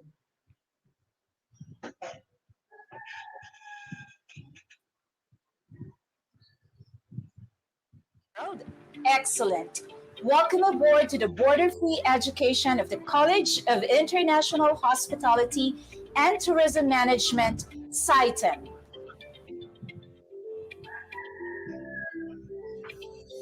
Our degree programs in hospitality management and tourism management have been granted PASCO Level 3 by the Federation Accrediting Agencies of the Philippines, while our certificate in culinary arts has been recognized by Technical Educational Skills and Development Authority, or TESDA.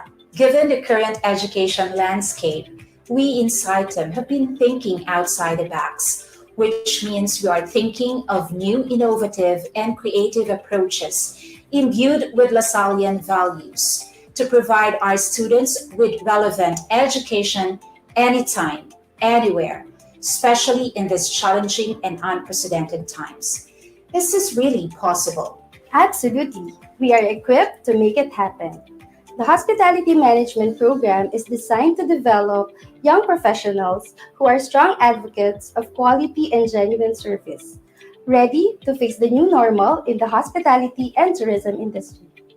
Now, through the use of Canvas learning management system, teaching and learning happens virtually by connecting all the digital tools in one platform.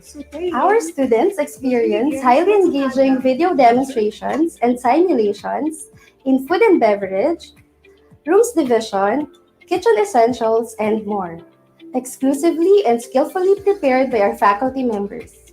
Is it possible to plan a trip to a domestic or international destination without physically traveling? Yes, it is possible. Mindful of the dynamic landscape within which the tourism and the hospitality sectors operate, our tourism management program is framed with an innovative online curriculum designed to provide virtual experiential education. For instance, the students don't have to physically travel anywhere to explore and learn about cultural heritage sites, ecotourism destinations, and others through remote tours. Is it also possible for our students to learn culinary arts online? Definitely, it is possible. For culinary arts, we will not focus only on virtual cooking lessons, but also on how to transfer basic culinary knowledge and skills to what is viable and readily available at home, like planting and harvesting them, then whip it up to something gourmet. Or for students, coming up with food business ideas with any accessible indigenous ingredients. Turn your passion into profession.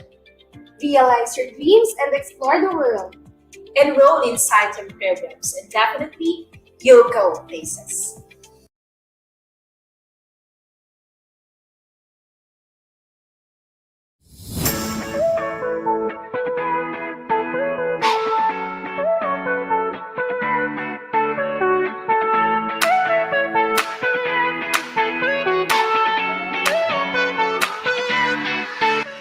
So hi, the Salle Lipa students. I'm Antonin.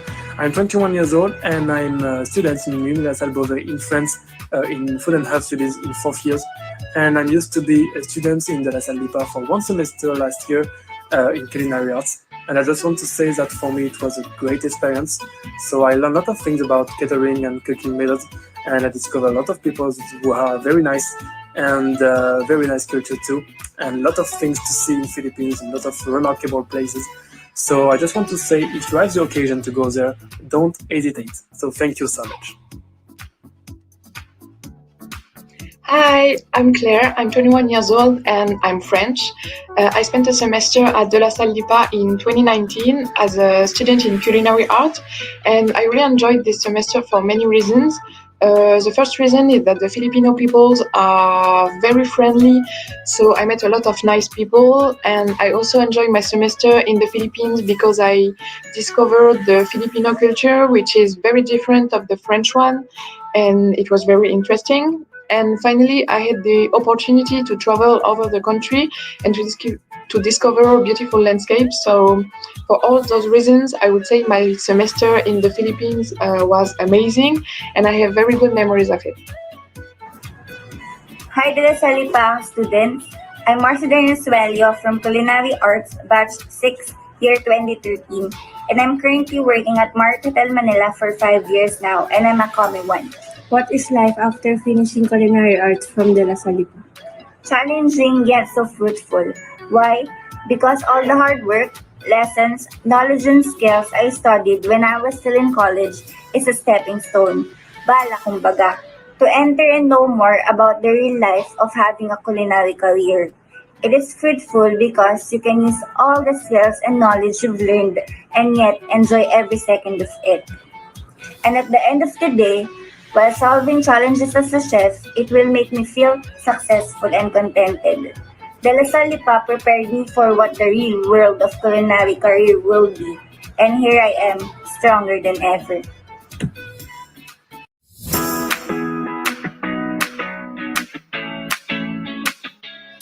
Hi, De La Salle Lipa students. I am Chef Patrick Henry V. Maravilla, BS HRM Batch 2006, a full-time faculty member of De La Salle Lipa. So how's life after finishing BS HRM from DLSL? I landed to be a chef. I am working as one of the full-time faculty member of De La Salle Lipa. With this, it got me in one of the most prestigious association of chefs in the Philippines, LTB Philippines Chefs Association, the national member of the World Association of Chef Societies. Stick with SciTem and you'll go places. Hi DLSL students, I am Lawrence Bertuccio, BS HRM Batch 2019. I own a small food business which is Baked by Lawrence. Being a graduate of BS HRM and having an internship in the US for 2 consecutive years has helped me in the management of my business. I was able to deal with different kind of situations and manage my strengths and weaknesses. It took me a lot of trial and errors and decision making to achieve my goal, but it's amazing in the end because you see yourself growing and learning from the experiences. And seriously, there's no way you can stop from learning. Hi DLSL students, I am Gabriela Vicente, BS HRM Batch 2015, and I am currently working as food and beverage supervisor in Armani Hotel Milano, which is a 5-star luxury brand here in the city center and fashion district in Milan, Italy. And as you can see, I'm in my uniform right now because unfortunately we cannot take any videos inside our workplace because the guest privacy is our #1 priority. But one thing I can share with you guys after finishing BSHRM from De La Salle Lipa, my life and career has nothing but fulfilling in every aspect. Of course, you will meet a lot of challenges in life, personally, socially, and even in your workplace. But one thing I can guarantee with you is to always have a positive attitude in everything and to constantly strive to give your best effort because it will lead you to positive outcome. I personally learned a lot of languages, especially Italian and Arabic. I've met a lot of important and famous people in our industry, singers, actors, princes of a ruling country, prominent businessmen, serving them and exceeding their expectations to us and giving the extra mile service to everyone we meet in our industry.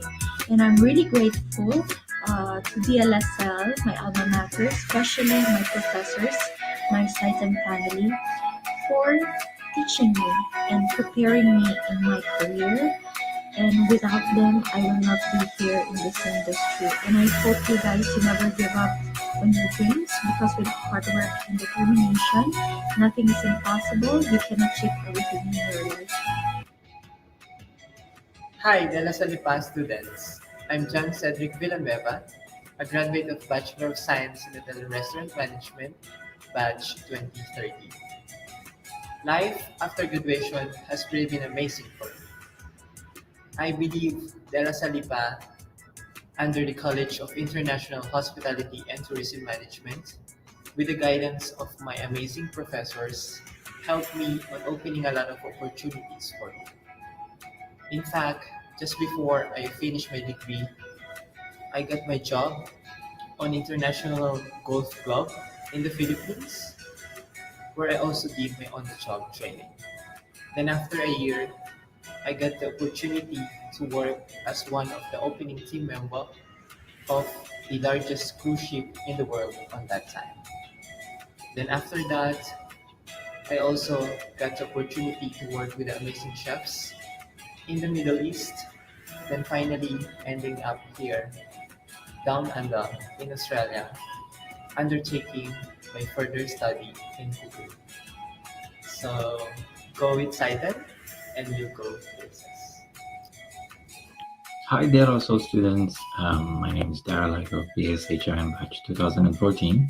I am currently working as a consultant under international business and financial assurance company here in Singapore. So how was my life after finishing HRM? Well, I was one of the few lucky students who have gotten their internship in US. For me, it was a platform of opportunity and recognition. One of the highlights was when I was chosen as one of the 3 ambassadors to speak in front of the Department of State in California to share about my cultural exchange experience, and I think that was really cool. After that, I went country to country. I went to UK, East and Southeast Asian countries, and now I ended up here in Singapore. Eventually, I did a career switch. It was my choice, but it's because I want to explore more of my work experience. I studied and took my financial licensure exam here, and now I am certified. Actually, for me, it is a goal after goal after goal, and I always make it a point that I ensure to myself that I enjoy every bit of the journey, and I think that's the most important thing.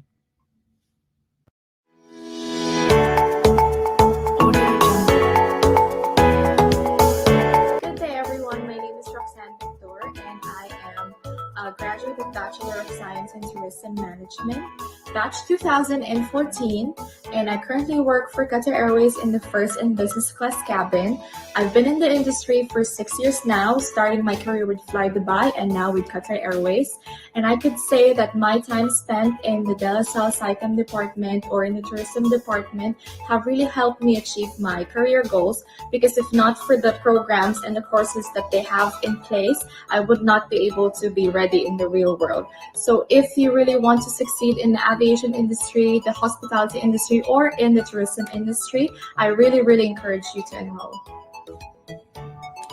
Hi, I'm Jamie O. Cardenas, Bachelor's of Science in Tourism, batch 2009. I'm a cabin services assistant with Emirates Airlines based in Dubai, UAE for 5 years. My job responsibility is to operate and monitor the shower spa feature for our first-class customers, and does not overlap the cabin crew service duties. But still, I get to travel the world. Be part of our SITEM department to develop yourself professionally and as a person. It's a career without limits. Hi, DLSL students. I am Milene Atienza, BS Tourism Batch 2015. I am currently working as a flight attendant at AirAsia Berhad, Kuala Lumpur, Malaysia. Life after finishing BS Tourism from De La Salle Lipa was great. You will have a better self-concept, personalities, and confidence that you will use in your future work in hospitality and tourism industry. Surely, you will go places. Hello everyone, my name is Maylene. I graduated in 2011 BS Tourism. I am currently employed with Qatar Airways as cabin crew for 8 years now, 3 years as a supervisor. I hope to see some of you here in the future. Hi, De La Salle Lipa students. I'm Marjorie Lat, BS Tourism Batch 2015. I'm currently working as an assistant front office manager in Hyatt Regency Cincinnati. Life is great, it's full of opportunities. Just work hard, focus on your goals, and never give up. And don't get discouraged if the job that you really want does not connect for you. You just open up the doors to the other opportunities. Well, good luck to all of you. Hi, my fellow Lasallians. My name is Carmela Patricia Bigay, Bachelor of Science in Tourism Management, Batch 2014. I'm a business class cabin crew in world's best airline, Qatar Airways. Life after Salle Lipa was never easy. There are a lot of challenges, learnings that I need to learn in a hard way for me to grow and help me to where I am now. It takes a lot of dedication, determination, perseverance, self-discipline, and effort. So take heart, have courage, believe in yourself. Giving up is never an option, and with God, nothing is impossible. All the best, and God bless.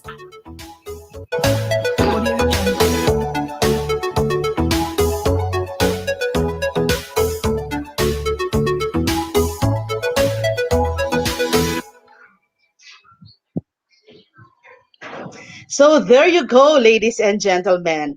If you want universal experiences, you are people-loving and service-oriented individuals, then enroll in SITEM here at Dela Salipa, and absolutely you will go places. Merci beaucoup. Gracias. Thank you very much.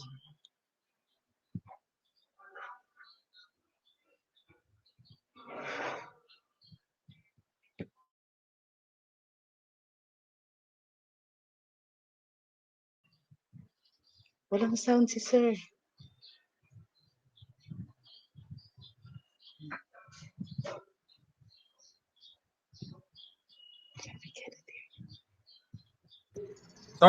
Sorry about that. Thank you, Miss Banji, for your presentation. I My really learned a lot. pleasure. I was surprised that we have a lot of students from different countries. So talaga nga naman with SITEM, you'll go places. Thank you. Before we go to the next college, let me remind everyone that the raffle for the major prizes is coming up in a while after we present you the different colleges. So I hope you stay for that portion because we have some major prizes remaining. And now on to the next college from the CBIM, from the College of Business, Economics, Accountancy, and Management. Let us welcome Ms. Jaja Patron, Accounting Information System Program Chair. Ms. Jaja, good afternoon. Good afternoon, Sir Jay, and good afternoon, everyone. I'm Maria Jamila Patron. I'm the Program Chair of the Accountancy and Accounting Information System Department. I am also a Bachelor of Science in Accountancy alumna of Dela Salipa. And because of my Lasallian education, I was able to be associated with one of the big firms or accounting firms in the Philippines as an audit manager. I was able to work in both the firm's Makati office and in our member firm in Virginia, USA, before I became a full-time member of CBIM or a full-time partner.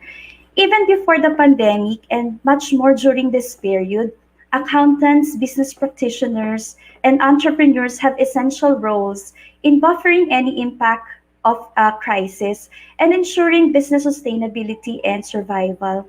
We train our students to make sense of both financial and non-financial information and assist management in deciding or improving business strategies.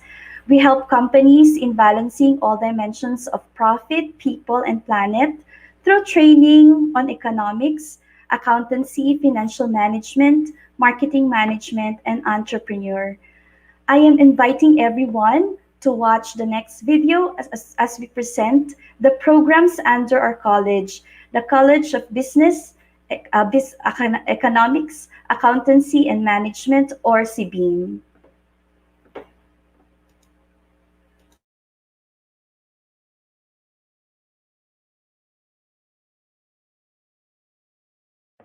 Under the border-free education, the College of Business, Economics, Accountancy, and Management continues to offer degree programs designed to produce competent business professionals for innovative, dynamic, and socially responsible. We currently have 5 undergraduate programs under the college: Bachelor of Science in Accountancy, Bachelor of Science in Accounting Information System, Bachelor of Science in Business Administration with majors in Financial and Marketing Management, Bachelor of Science in Entrepreneurship, and Bachelor of Science in Legal Management, and one graduate program, Master in Business Administration. The border-free education empowers CBEAM students to learn on demand in the comfort of their own homes. Online course modules are prepared by fully equipped faculty with lessons incorporating business principles and practices relevant in 21st century education. Our quantitative courses in accounting, statistics, and operations management come with exercises that can be completed online. Research-oriented courses in marketing, finance, and entrepreneurship are capped with authentic assessments, allowing students to write marketing and business plans that are aligned with industry standards. Our alliances with industry partners also allow us to offer software-based courses in enterprise resource planning and business analytics, which provide our students skills required in this dynamic business landscape. On top of all these, our highly competent faculty are available for student consultation to assist and guide them in their online journey. All these make learning in the border-free education exciting and worth looking forward to.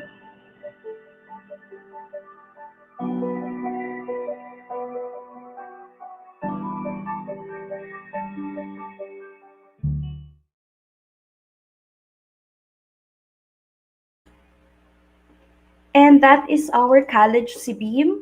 Our graduates are testaments to our mission of training students to become competent, disciplined, and socially responsible business practitioners both here and abroad. If you want to train with us on being, as Sir Francis said earlier, excellent and successful business professional, we look forward to welcoming you in our college. In CBEAM, we transform Lasallian professionals to transcend business experiences. Thank you very much. Thank you very much, Miss Jamila Patron from our College of Business. I really learned a lot from this presentation as well. And I believe si Beam truly molds our students to become a cut above the rest. So maraming salamat po, ma'am. And now Thank you, sir. we're off to the next college from SEAS, which is the College of Education, Arts, and Sciences. Please join me in welcoming our SEAS EduTech Champion Faculty Member, Miss Julianne Faltado. Miss Julianne, good afternoon. Good afternoon, Sir Jay. Welcome.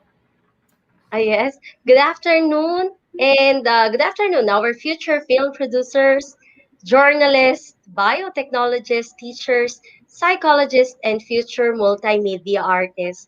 I am Ms. Julian Faltado, a licensed psychometrician from the College of Education, Arts, and Sciences. We offer these degree programs in SEAS, Bachelor of Elementary Education, Bachelor of Secondary Education, BS Psychology, AP Communication, BS Biology, and Bachelor of Multimedia Arts. Now, choosing your future career is a daunting prospect. To help you decide what career you're best suited for, please watch this video.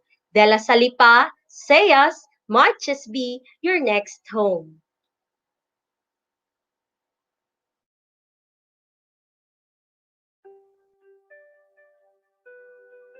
Good day.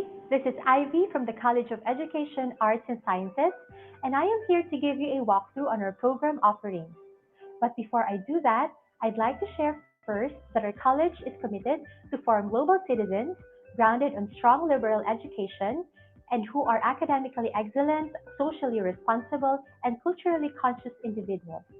With Dela Salipa's border-free education, we hope to give the students a different kind of learning experience, one that will enable them, engage them, and most importantly, empower them to be the best they can be. In the College of Education, Arts and Sciences, we offer a number of programs. They are Bachelor of Science in Biology, Bachelor of Arts in Communication, Bachelors of Elementary Education and Secondary Education, Bachelor in Multimedia Arts, and Bachelor of Science in Psychology. The BS Biology program trains the students to be capable for advanced study and careers in medicine, research, education, and service in biology-related disciplines. Students are expected to develop analytical, descriptive, experimental, and conceptual abilities. The subjects offered are molecular biology, systematics, zoology, microbiology, botany, histology, ecology, genetics, and biostatistics. In Bachelor of Arts in Communication, we aim to equip the students with knowledge and skills, the theory and practice of communication applicable in the various professions and contexts with emphasis on media professions. AB Communication of De La Salle Lipa is a PASCO Level 3 accredited program, an institutional member of the Philippine Association for Communication Educators, Incorporated, and a member also of the Asian Media and Information Center, Incorporated. Graduates of AB Communication are employed as Public and Corporate Communication Officers, Communication Research Analysts, Communication or Media Planners, Program or Project Development Managers, Public Relations and Advertising Practitioners, Media Practitioners, Learning Systems Designers, and Multimedia Designers. For our education program, we offer Bachelor of Elementary Education and Bachelor of Secondary Education major in English, Filipino, Math, or Social Studies. Our graduates have been constantly performing well in the licensure examination for teachers since the time the school offers different education courses, with Dr. Joseph Angelou Nang as the sixth placer in the September 2015 board exams. In this program, we would like our students to communicate orally and in writing using both English and Filipino with clarity, accuracy, and empathy according to the needs of specific situations. Also, we aim for them to articulate the relationship of education to larger historical, social, cultural, and political processes in order to understand the latest developments in the teaching profession, and lastly, develop alternative teaching approaches employing digital technology, creativity, and resourcefulness for diverse learners. Next is the Bachelor in Multimedia Arts. If you enjoy sketching and doodling, if you're imaginative, an anime or cartoon fan maybe, if special movie effects captivate you, and if cool and radical websites impress you, then this is the program for you.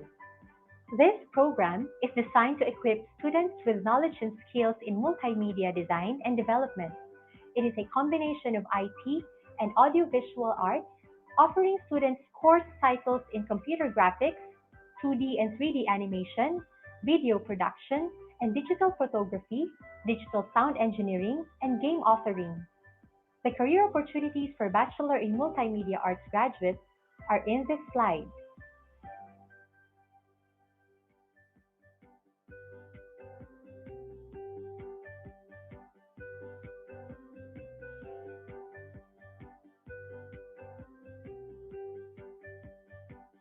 Last but not the least is our Bachelor of Science in Psychology program. This program trains students the scientific study of individual and group behavior and mental processes. It includes courses in traditional areas of psychology such as biological psychology, developmental psychology, abnormal psychology, and social psychology. It provides opportunities for field experience, independent study, research, and time for career exposures through practicum work. For 3 consecutive years from 2016 to 2018, 2 of our students made it to the top 5 in the psychometrician licensure exam and 3 emerged as top 10 in the ranking. From the school year 2014-2019, we have a total of 259 psychometrician passers. Last 2019, De La Salle Lipa has a passing percentage of 70.1% in the board licensure examination for psychology and psychometrician. So those are the 5 programs that we offer in the College of Education, Arts and Sciences. I hope that the information I shared are helpful and that you will find our programs interesting so that hopefully in the next school year, you'll join us in our community. Thank you.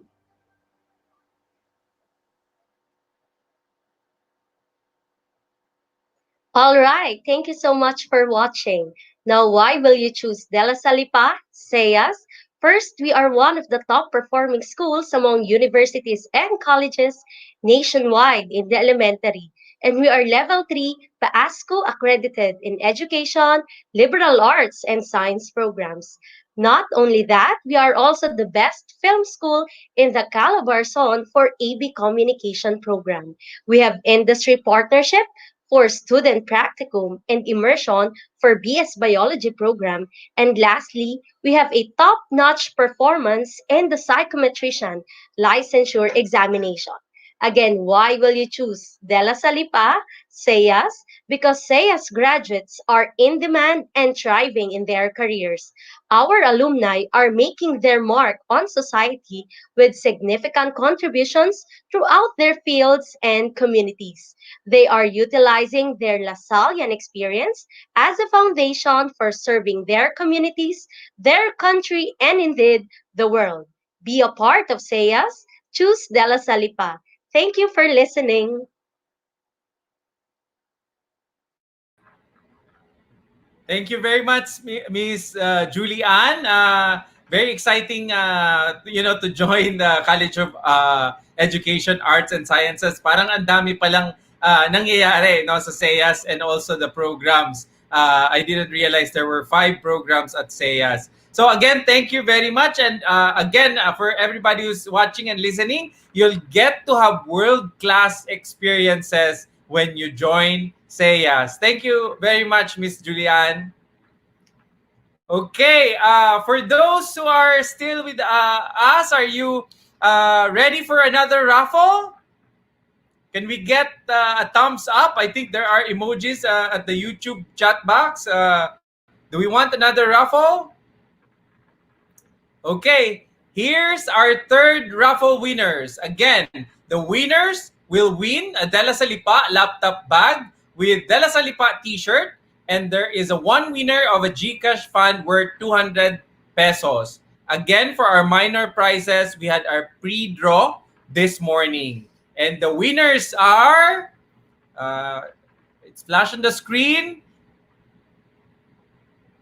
Okay, for the 200 peso GCash, it's Miss Rose Jean Balajos. I hope I pronounced that correctly. From Kilap Agan Integrated School. And for the DLSL laptop bag with Boknoy t-shirt, Mr. Marvin Dalangin from St. Mary's Educational Institute. I believe I saw Sir Marvin's name earlier. So congratulations to our winners. Again, to claim your prizes, you have to take a selfie while watching our live broadcast and send it to our Facebook page, De La Salipa, Lipa City, or you can email it to us at stratcom@dlsl.edu.ph with your name, school, and contact number. Our event coordinator will contact you on how to claim your prizes. So I hope you're now ready for the next college, from the College of Information Technology and Engineering.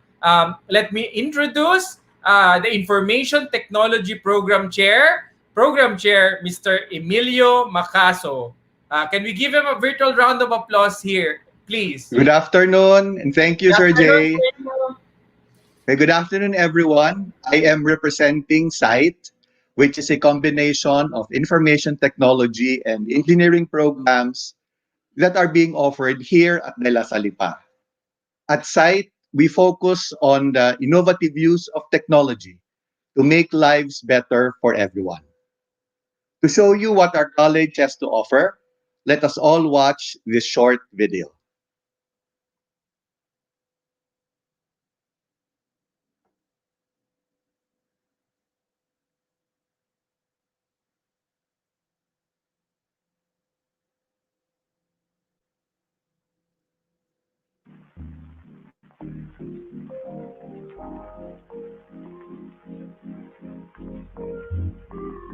De La Salle Lipa's College of Information Technology and Engineering aims to become the premier school in IT and engineering, producing globally competitive graduates imbued with Lasallian values, guided by a community of dedicated educators and inspired by the Lasallian core values. The College of Information Technology and Engineering is committed to provide strategically designed curriculum that enables students to be competent and responsive individuals who are key team players for global development.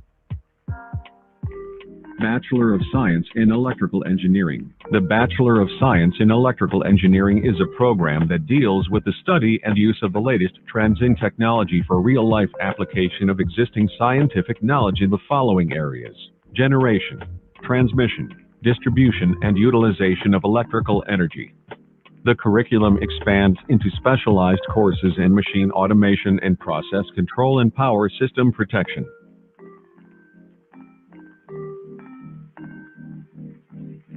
Bachelor of Science in Electronics Engineering. The Bachelor of Science in Electronics Engineering program equips students with interest in electronics and electronic systems and technologies.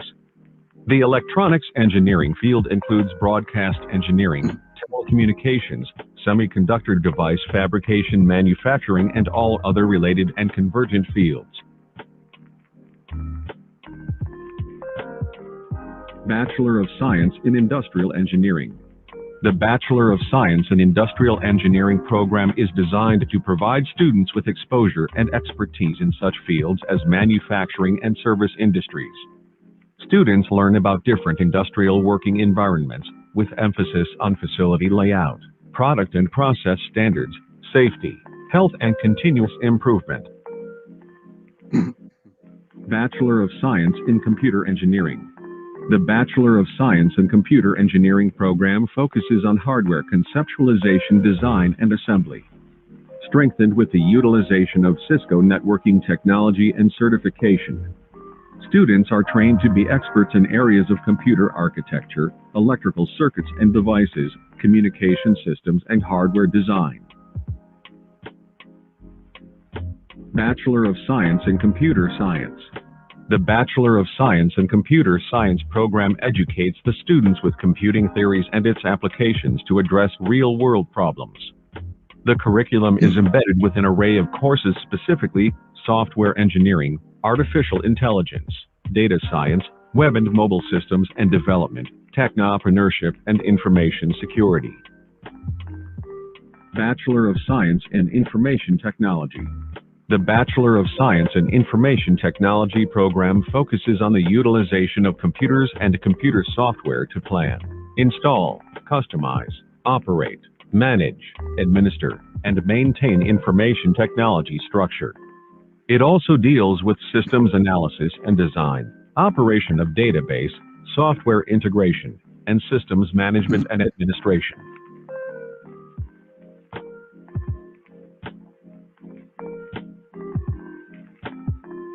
Salle Lipa boasts itself as one of the top performing schools in the RME licensure exam as well as in the ECT licensure exam. Additionally, its offered programs are accredited by the Philippine Accrediting Association of Schools, Colleges, and Universities. Salle Lipa has partnerships with several industries that offers great opportunities with its stakeholders. Its industry partners includes Cisco Systems Foundation, Deltec, Enterprise Resource Planning, Galileo Software Services, Infer, Navitaire, ROH and Semiconductor, UiPath, Accenture, Smart Sweep, and MOHS Analytics. Despite the current pandemic situation, the College of Information Technology and Engineering is able to teach the necessary skills the student needs in their future careers through the virtual laboratories such as the Autodesk Tinkercad, Fritzing, and the ISIS Proteus project, and through the remote labs such as the Andidisk, Altera, De Lorenzo, Mechatronics, Arduino microcontroller, PLC board, and the Raspberry Pi. All this is made possible through the creative minds of our site professors and site technicians. Because in site, we break boundaries and create opportunities.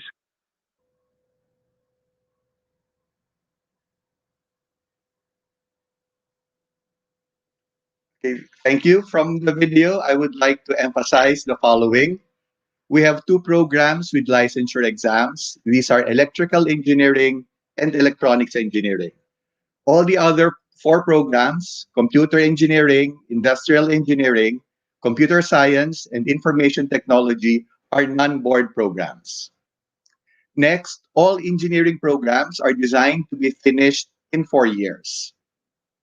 We also have supportive student professional organizations and a student government to make you a well-rounded student in your stay in our college.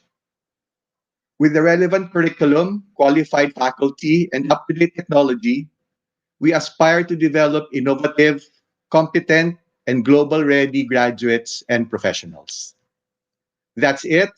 I hope to see you as future members of the site family here at De La Salipa. Maraming salamat at magandang hapon po sa inyong lahat. Thank you very much, Sir Emil. Ako ba pwede din mag-join ng site family? Pwede. Thank you, sir. And again, for everyone with SITE, with our College of IT and Engineering, you'll build great things. Actually, at Nexus Innovation Labs, our students can use the AR/VR lab, the virtual reality lab, and also the 3D printing lab, which we have, I believe, 6 3D printers for engineering and prototyping requirements. Thank you, Sir Emil. And now we're down to our last college department, but obviously not the least. Our speaker is a full-time faculty member of the College of Nursing. She is none other than Miss Rian Rose Magkawas. Good afternoon, Miss Rian Rose. Good afternoon po, sir.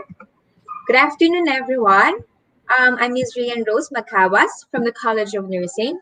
So our college started back in 2003, and since then we produce excellent and competent nurses who now works locally and internationally. It is also our pride to always deliver quality and innovative education, even in times like this. And to further have an idea of our college, may I present to you the College of Nursing.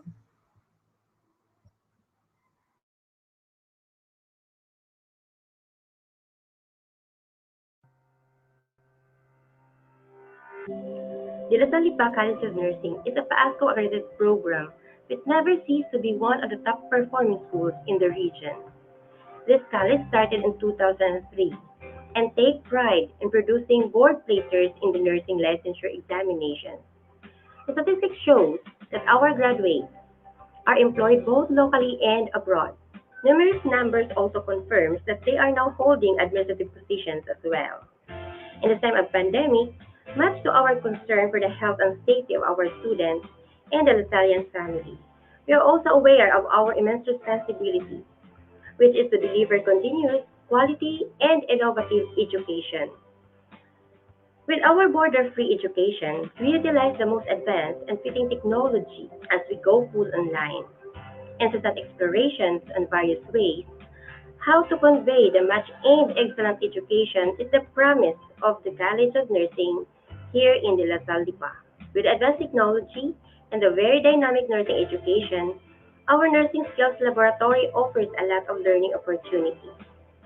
Simulated operating rooms, various OR instruments, and equipment were utilized by the faculty during simulation of clinical scenarios, which the students could watch and interact with their instructors during this clinical scenario. Our delivery room has Noel. With this birthing simulator, the learners would definitely gain a complete birthing simulation experience. Our clinical instructors guide the students through video recordings of the birthing process, multiple fetal heart sounds, suctioning, and resuscitation of the baby. Cardiac movements can be observed to include postpartum assessments and complications. These are just among the array of experiences students may gain. Our emergency room simulation lab allows students to flex their critical thinking and decision-making skills during CPR, ECG, defibrillation, and many others relative to the patient care scenario. In our ICU, there's Juno, a modern mannequin that was designed to meet education requirements for clinical nursing skills and task training through advanced patient care scenarios. This mannequin is operated by tablet-based software and a live box that houses electronics for programmable vocal, cardiac, lung, bowel, and corrupt cough sounds. Students can maximize their learning from skills validation to chronic heart failure exacerbation care, branching scenarios done through video recordings in our orthopedic ward to dialysis area with real dialysis machines.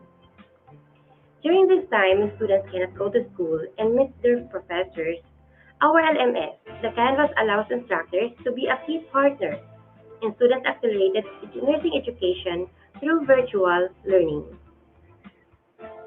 Yes, there are limitations of an online education. The delivery of the learning packets are planned well.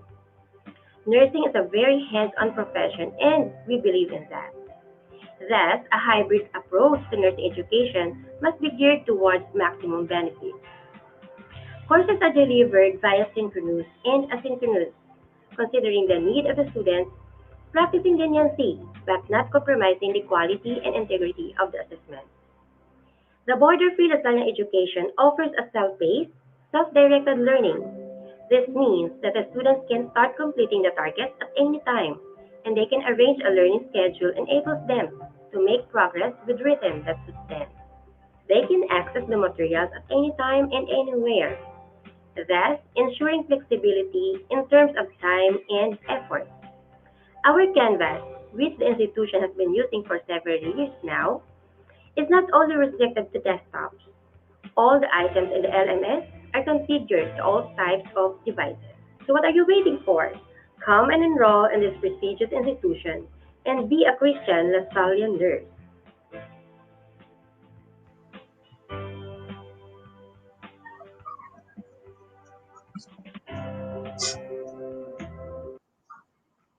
Thank you for listening. Now that you've seen that our college can offer different learning opportunities to become an excellent and competent member of the healthcare industry, we hope to see you and be part of our family, the College of Nursing. Thank you and God bless everyone. Thank you so much, Miss Rian Rose, for a very detailed presentation. We definitely appreciate the medical profession more with De La Lipa's very own College of Nursing, as it provides top-notch experiences for our students. Of course, it is essential for you, grade 12 students, and your parents with you this afternoon to know more about the procedures in enrolling here at De La Lipa. Let me now introduce Ms. Arian Tordesillas from the Institutional Admission and Testing Office for the presentation of the admission procedures. Ms. Arian, good afternoon. Yes, hello, Sir Jay. Good afternoon. Thank you so much for that introduction.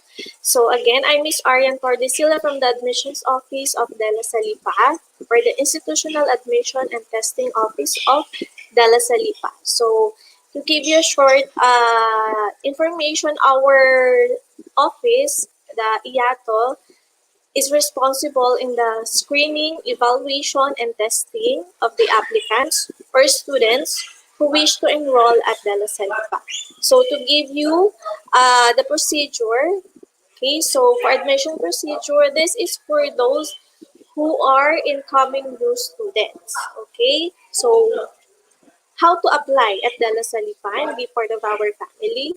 It's very easy and very accessible since everything is online now.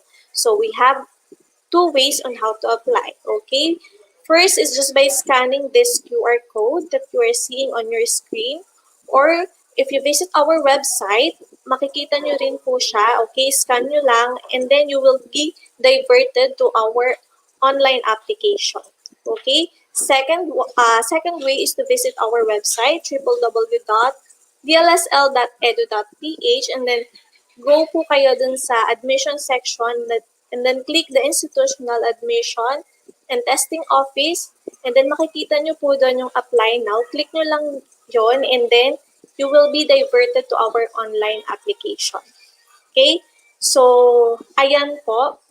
Click nyo lang yung apply now and then you will be again diverted or redirected to our online application. The interface will be this one, as you can see on your screen po. Okay, so for you to register in our online application, you should have an active email address to use. Okay, so before registering, of course, you need to prepare first yung ating mga requirements. What are the requirements that you need to prepare? For college requirements, we need the recommendation form. which is downloadable. We also need the PSA birth certificate, 2x2 picture, white background with nameplate, and of course, a very important document is the certified true copy of your grade 11 report card. Okay, make sure na prepare nyo na po siya kasi the last part of the online application is the uploading of these requirements po. So again, this is applicable for those new student po. Okay? Only the new student will register on our online application. Okay? So, sino ba itong mga new student? They are the students who came from our feeder school. Okay. So, next, for our DLSL grade 12 students, so ito yung mga homegrown po natin, our very own homegrown, you are requested to at least fill out the pre-enrollment link sent to your DLSL account. I think last February pa po siya na-send sa inyo and then na-extend until March 12. Okay? So for those students na hindi pa po nakakapag-fill out, kindly make time po to fill out the form kasi this will be the official pre-enrollment for the next school year 2021 to 2022. And some reminders po, okay? From the admission, no collection of pre-enrollment fee for our grade 12 student, DLSL grade 12 student or homegrown student. And of course, no need to register po sa ating online application since estudyante na po kayo ng Salle Lipa. Okay, again po, no need to register po sa ating online application since estudyante na po kayo sa Salle Lipa. Okay, and no pre-enrollment fee will be collected from you. So, that's it po for our homegrown. Okay, I think very simple lang po yung ating admission procedure for this coming school year. Okay, I think that's my presentation. Of course, I would like to add lang po for new student, of course, we have application fee which is 500 pesos. Okay, application fee amounting to 500 pesos, and then to follow is the schedule of your online placement test. We will keep you posted on your email address. Yung email address, this is the email address that you use in registering in our online application. Okay, so I think that's it. And thank you and God bless. Thank you very much, Miss Ariane, for that simple admissions procedure. As our founder envisions, we always want quality Christian and border-free education to be accessible to all. So this is made possible by the scholarship opportunities that will be presented by our Lasallian Assistance Management Program Office, or we call them LAMP, because they are, a lamp, a shining light for us, especially for our scholars, deserving students. So at this point in our program, let us welcome on screen the head of the LAMP office, Mr. Henson Ola. Good afternoon, Sir Henson. Good afternoon, Sir Jay. So I will be playing as a genie this afternoon. Okay. Thank you. So, okay. Good afternoon, everyone. I'm Mr. Henson Ola, as I was introduced by Sir Jay. I actually manage the LaSalle Assistance Management Program Alumni and Advancement Offices. And basically, our office handles and monitors all the scholarship programs of De La Salle Lipa. So to start with my presentation, so I will be presenting the scholarship programs of De La Salle Lipa to all incoming college students. So I will be presenting the internally funded scholarship programs and other scholarship programs that you could have aside from the scholarship programs that we will be offering at De La Salle Lipa.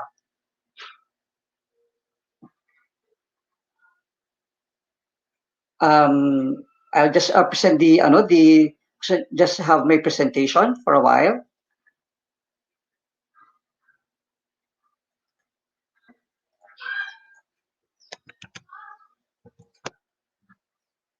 Okay. So here's my presentation.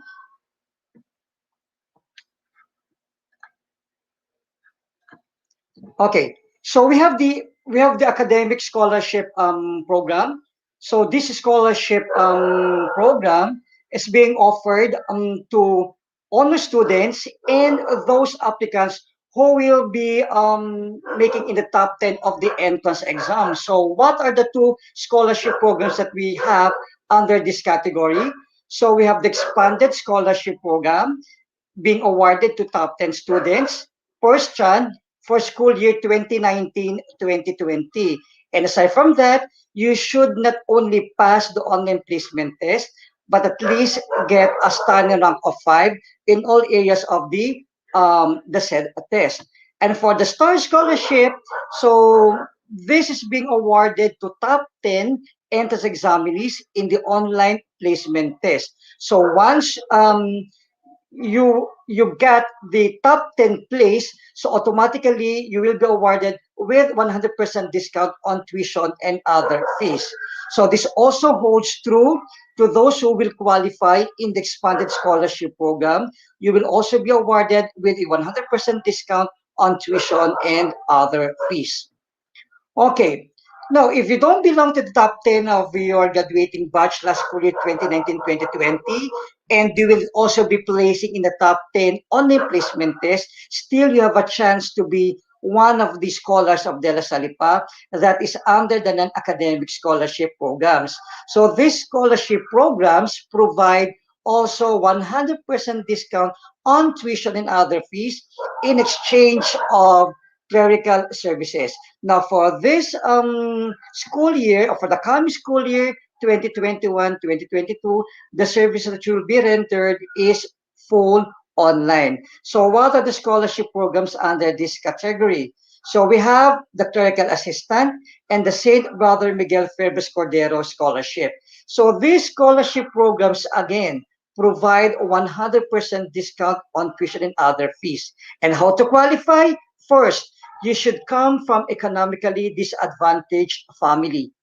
Second, at least GPA or a general average of 82% last school year 2019-2020 and stand 4 in the online placement test. Let me remind you that it is not enough to pass the online placement test when you are applying for scholarship.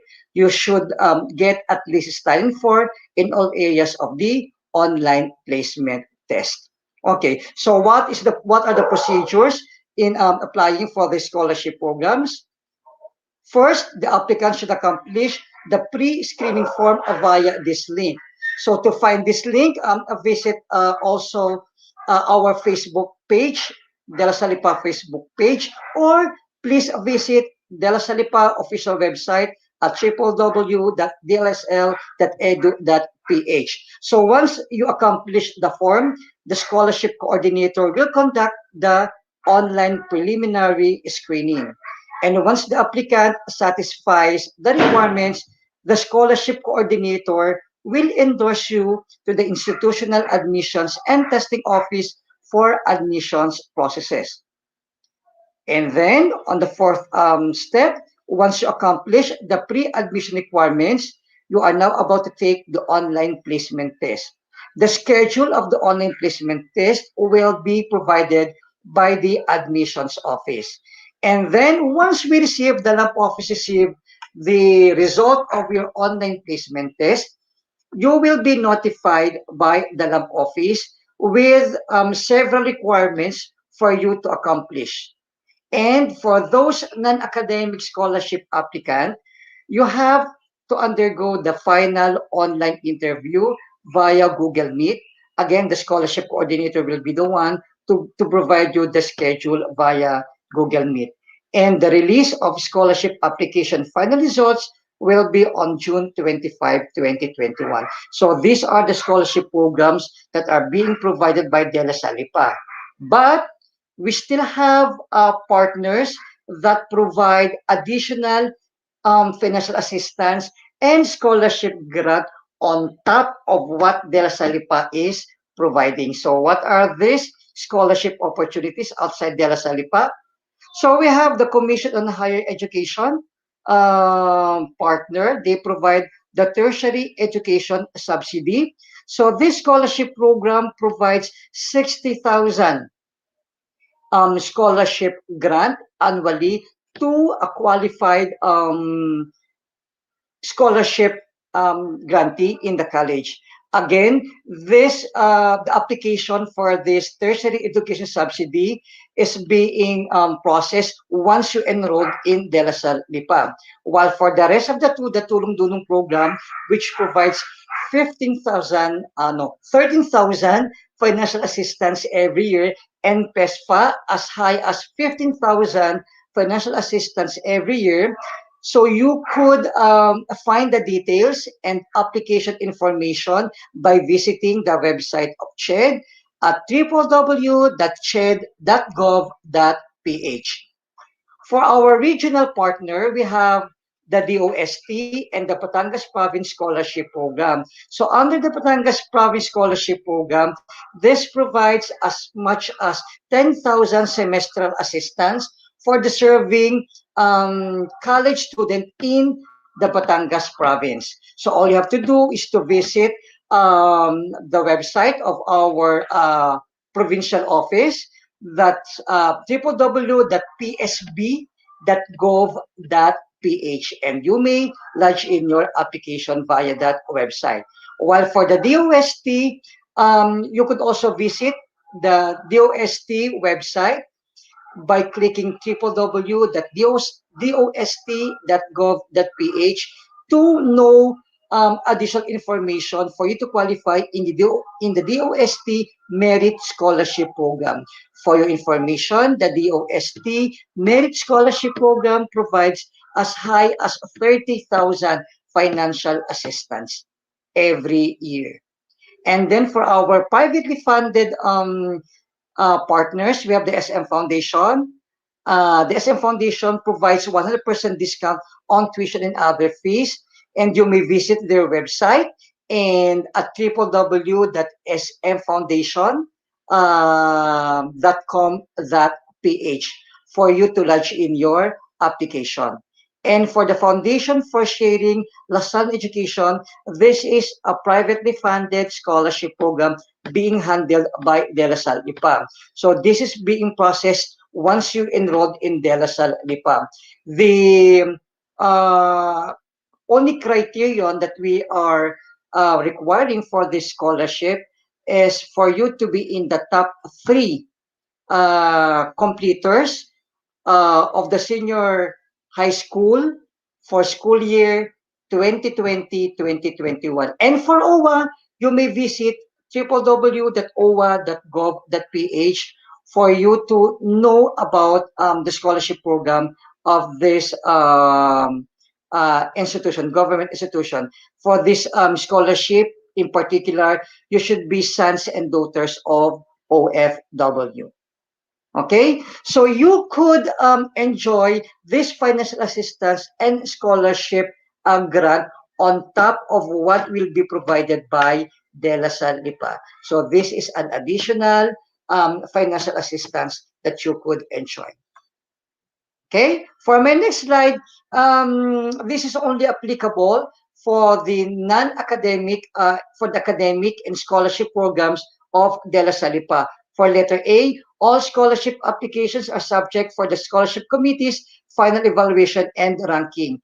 And for an interested applicant in the non-academic scholarship program who has a sibling who formerly enjoyed non-academic scholarship grant is automatically disqualified from applying to this type of scholarship, since we have a one scholarship grant per family policy. Okay, so our scholarship application is still ongoing, and our deadline of application is until April 30, 2021. Abot na abot pa kayo, okay? So I'll be waiting for you for your application, in particular at De La Salle Lipa. Again, good afternoon, Animo LaSalle. Thank you very much.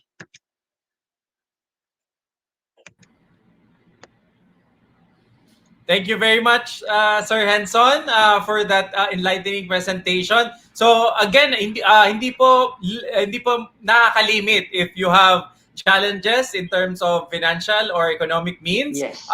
you can still enroll or apply at De La Salle Lipa. So just a reminder po, when you click or when you go to our website at www.dlsl.edu.ph, you can click on the button that says Be a Lasallian, and that brings you to the application page where you can begin applying to De La Salle Lipa. So again, thank you very much to all our speakers and presenters for introducing the different programs and processes when applying to De La Salle Lipa. So now we're at a portion of our program where we will entertain questions or clarifications. You may type in your questions or clarifications in the YouTube chat box regarding our programs, admission processes, and scholarship programs at De La Salle Lipa, and we have a target of at least a certain percentage of our student population are scholars. So we really invite you to apply. And thank you for listening and watching so far. So if there are questions or clarifications, can you post it on the chat box on YouTube, or you may even email it to us?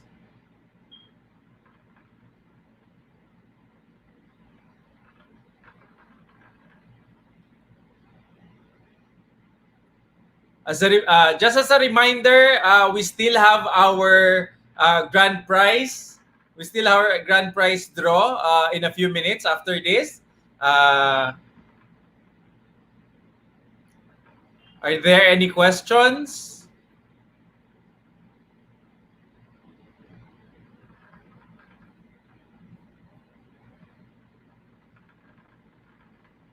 Okay. Well, we're waiting for some questions or clarifications.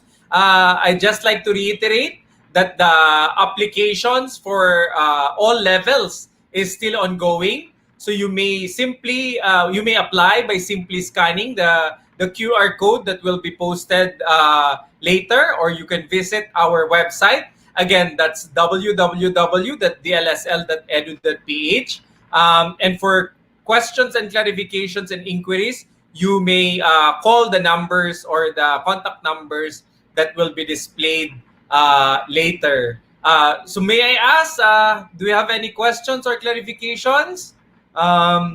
Maybe we'll give it a few seconds.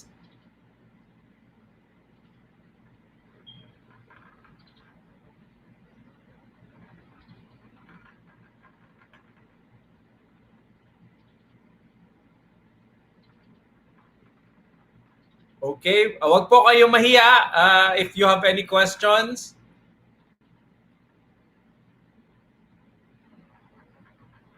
Okay, I guess we're on to the last sort of part of our program, which is the grand prize, the announcement of our grand prize. For this one, we will actually do a live version of the raffle draw, and the winners will win a pocket Wi-Fi and a smartphone. So who do you think our winner will be? Well, our technical team is doing that. Let me just state that, of course, we value your feedback, and we would love to hear about your experience with De La Salle Lipa's Virtual Career Expo 2021. You may scan the QR code that flashes now on your screen, or simply click the link in the chat box on YouTube right now to send us your feedback. Okay? So we would really love to hear your feedback and comments and clarifications. And of course, if some of you are afraid to ask questions now, but maybe you have questions later, just send it to us by using this QR code, or going to our official website. Okay, I think now we can go to our grand prize raffle draw.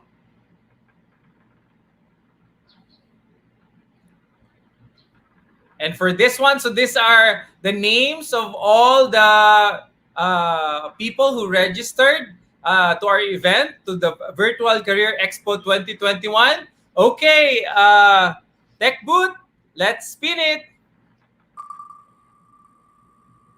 And for this is the winner for the Pocket Wi-Fi.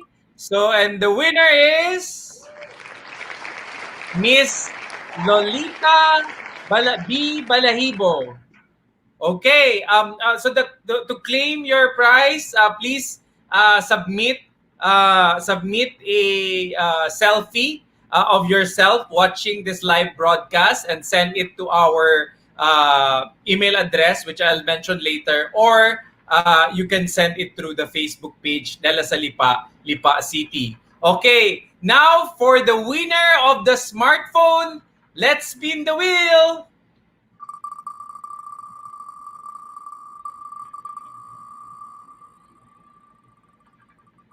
And the winner is Miss Rio Mayan Baroga. So again, congratulations to our winners. Please, to claim your prizes, kindly take a selfie while watching this live broadcast and send it to our Facebook page, Dela sa Lipa, Lipa City, or email us at stratcom@dlsl.edu.ph with your name, school, and contact number. Again, that's stratcom@dlsl.edu.ph. So that's STRATCOMM. Okay, congratulations again to our winners. And again, thank you everyone for joining us this afternoon and giving us your time. I learned a lot as well. Even if I'm from Dela sa Lipa, I learned a lot from the different programs that we're offering based on the speakers, presentations, and of course, our admission, enrollment, and scholarship procedures. So again, to reiterate, the application for all levels is still ongoing. If you have questions, if you have clarifications, you may visit the website. And as I mentioned earlier, you may click on the link or the button that says Be a Lasallian, and it will take you to the application page. You may also scan the QR code that was flashed earlier, or actually on our website. Go to our website, dlsl.edu.ph. So thank you once again for joining us and for attending our very first Virtual Career Expo 2021 here at Dela sa Lipa. I hope this expo has been enlightening to you, especially for the students. It gave you a lot of insights in terms of the schools or the colleges or universities that you need to look for when considering them. And of course, the essential skills and values that you need to develop so that you will succeed in your future careers. This has been Jay Habuneta, your host this afternoon, now signing off. Thank you very much, and we hope to see you in our future events. Animo Lasal!